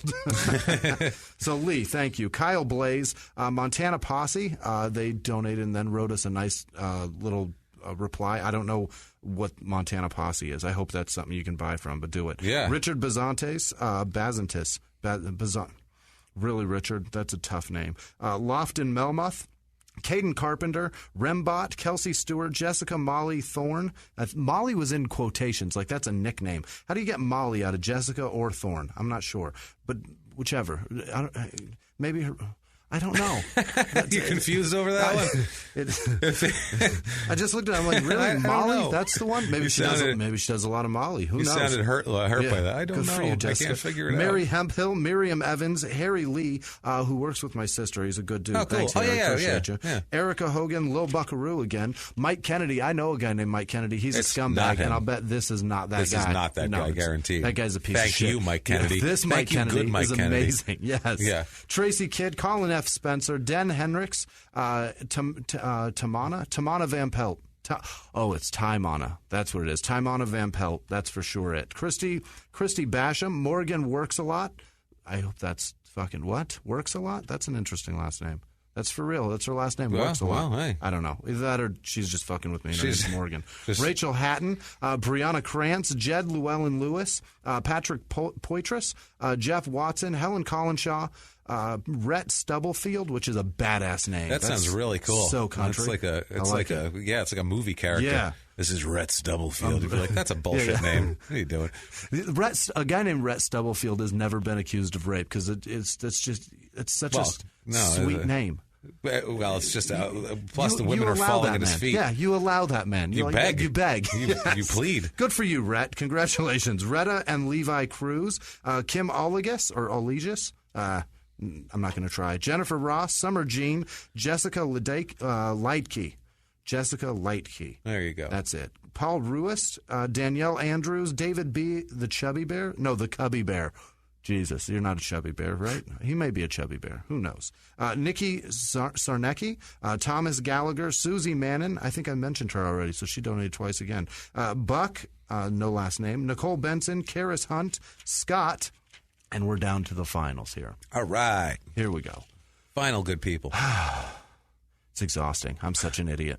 Gresham Fenton, Mariah Kelly, Tess Fahey, Saul Taylor Gowder, Kimberly Sprouse, Taryn Winnie, Andrew Davin, Lisa White, Gorilla Wolf, which is fucking amazing. Wow. I hope that's your for real name. I want that on a debit card. Mara Spencieri. Mara Spencieri. That's for real. That's good. Flavia Perez, Shane and Crystal Davis, Susan Nyhuis. This has been a fucked week. I am so terrible at this week. Matthew J. Homashak, Emily Wenner. Again, that's because she donated twice. Nika, Nicka. I don't know. Nika? Nika. Maybe it's Nika, but it could be Nika. Either way. Jen Armstrong, Jacob Blunt, Stephen Ward, Kenneth Zezaguli. Zazaguli. Fuck. God damn it. How am I so goddamn stupid? Kylie Miracle, Kevin. No, it's Chris, not Kevin. What? Chris Burns, Charlotte Karuba. Charlotte Karuba, Glory Ward, Candace Chia, Crystal Payne, Crystal Gennaro, and then Katie Armour. Thank you guys. Holy fuck. I love these people. Yeah. Thank you, everybody. Incredible. Thank you guys so much for all your support on Patreon, on PayPal. Truly. Every dime is more than appreciated. Yeah. We go crazy when we see people do. We're like, I can't believe they did that. It's truly from money to tattooing our phrases on their arms. Shit's gotten crazy, and we love it. Just can't thank you enough because we truly cannot do this without you. Not at all. As much as it's said, we thank you guys for spending so much time with us. It's the shit, man. Thank you. It's a lot of time. We appreciate it. And what if one of these fine, amazing people wanted to find a guy like you and talk to them? How would they do that? You can find me at Wisman Sucks, WHISMAN Sucks on Twitter, Instagram, and Snapchat. And I am at Jimmy P is Funny. You can find me on all that shit there. And or you can just copy and paste my last name if you want to do like Facebook or whatever the hell it is like that. Don't be a hero. There's an I in there, and you're not going to spell it right. Best of luck. But everybody, hope you enjoyed that crazy-ass story. I thought it was nuts. We went overseas. We needed a different sport and needed a change of pace completely, and we had it there. But we're going to keep coming back and keep coming back, and you can't get rid of us. You're damn right. Live from the Crime and Sports Studios. We will see you next week. Bye.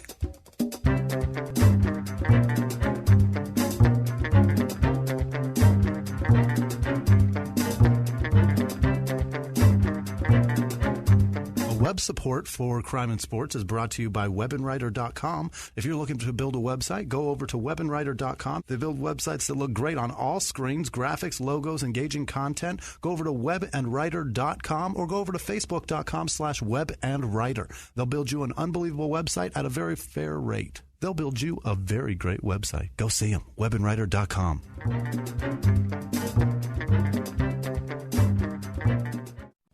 If you like crime and sports, you can listen early and ad-free now by joining Wondery Plus in the Wondery app or on Apple Podcasts. Prime members can listen early and ad-free on Amazon Music. Before you go, tell us about yourself by filling out a short survey at Wondery.com/survey. In the 1980s, a rosé swept the country. Hey, Mike, I really like this white Zinfandel. Well, good. Now put it down. We're going to try another one. White Zin became America's top-selling wine. But most don't know that this sweet drink has a sour history. What began in 1986 with counterfeit bottles, A big fraud, a multi-million-dollar fraud, sent investigators chasing one of the most powerful families in the business, the Licciardis. But the closer the feds got to them, the more dangerous things became. It's a story of deceit. At the time, I was paranoid. Threats. You touch my kids, I will kill you. And murder. with a .22 caliber bullet to the head. What started with a scheme to mislabel wine spilled into a blood-soaked battle for succession. Welcome to Bloodvines. You can binge listen to Bloodvines exclusively and ad-free on Wondery Plus. Join Wondery Plus in the Wondery app, Apple Podcasts, or Spotify.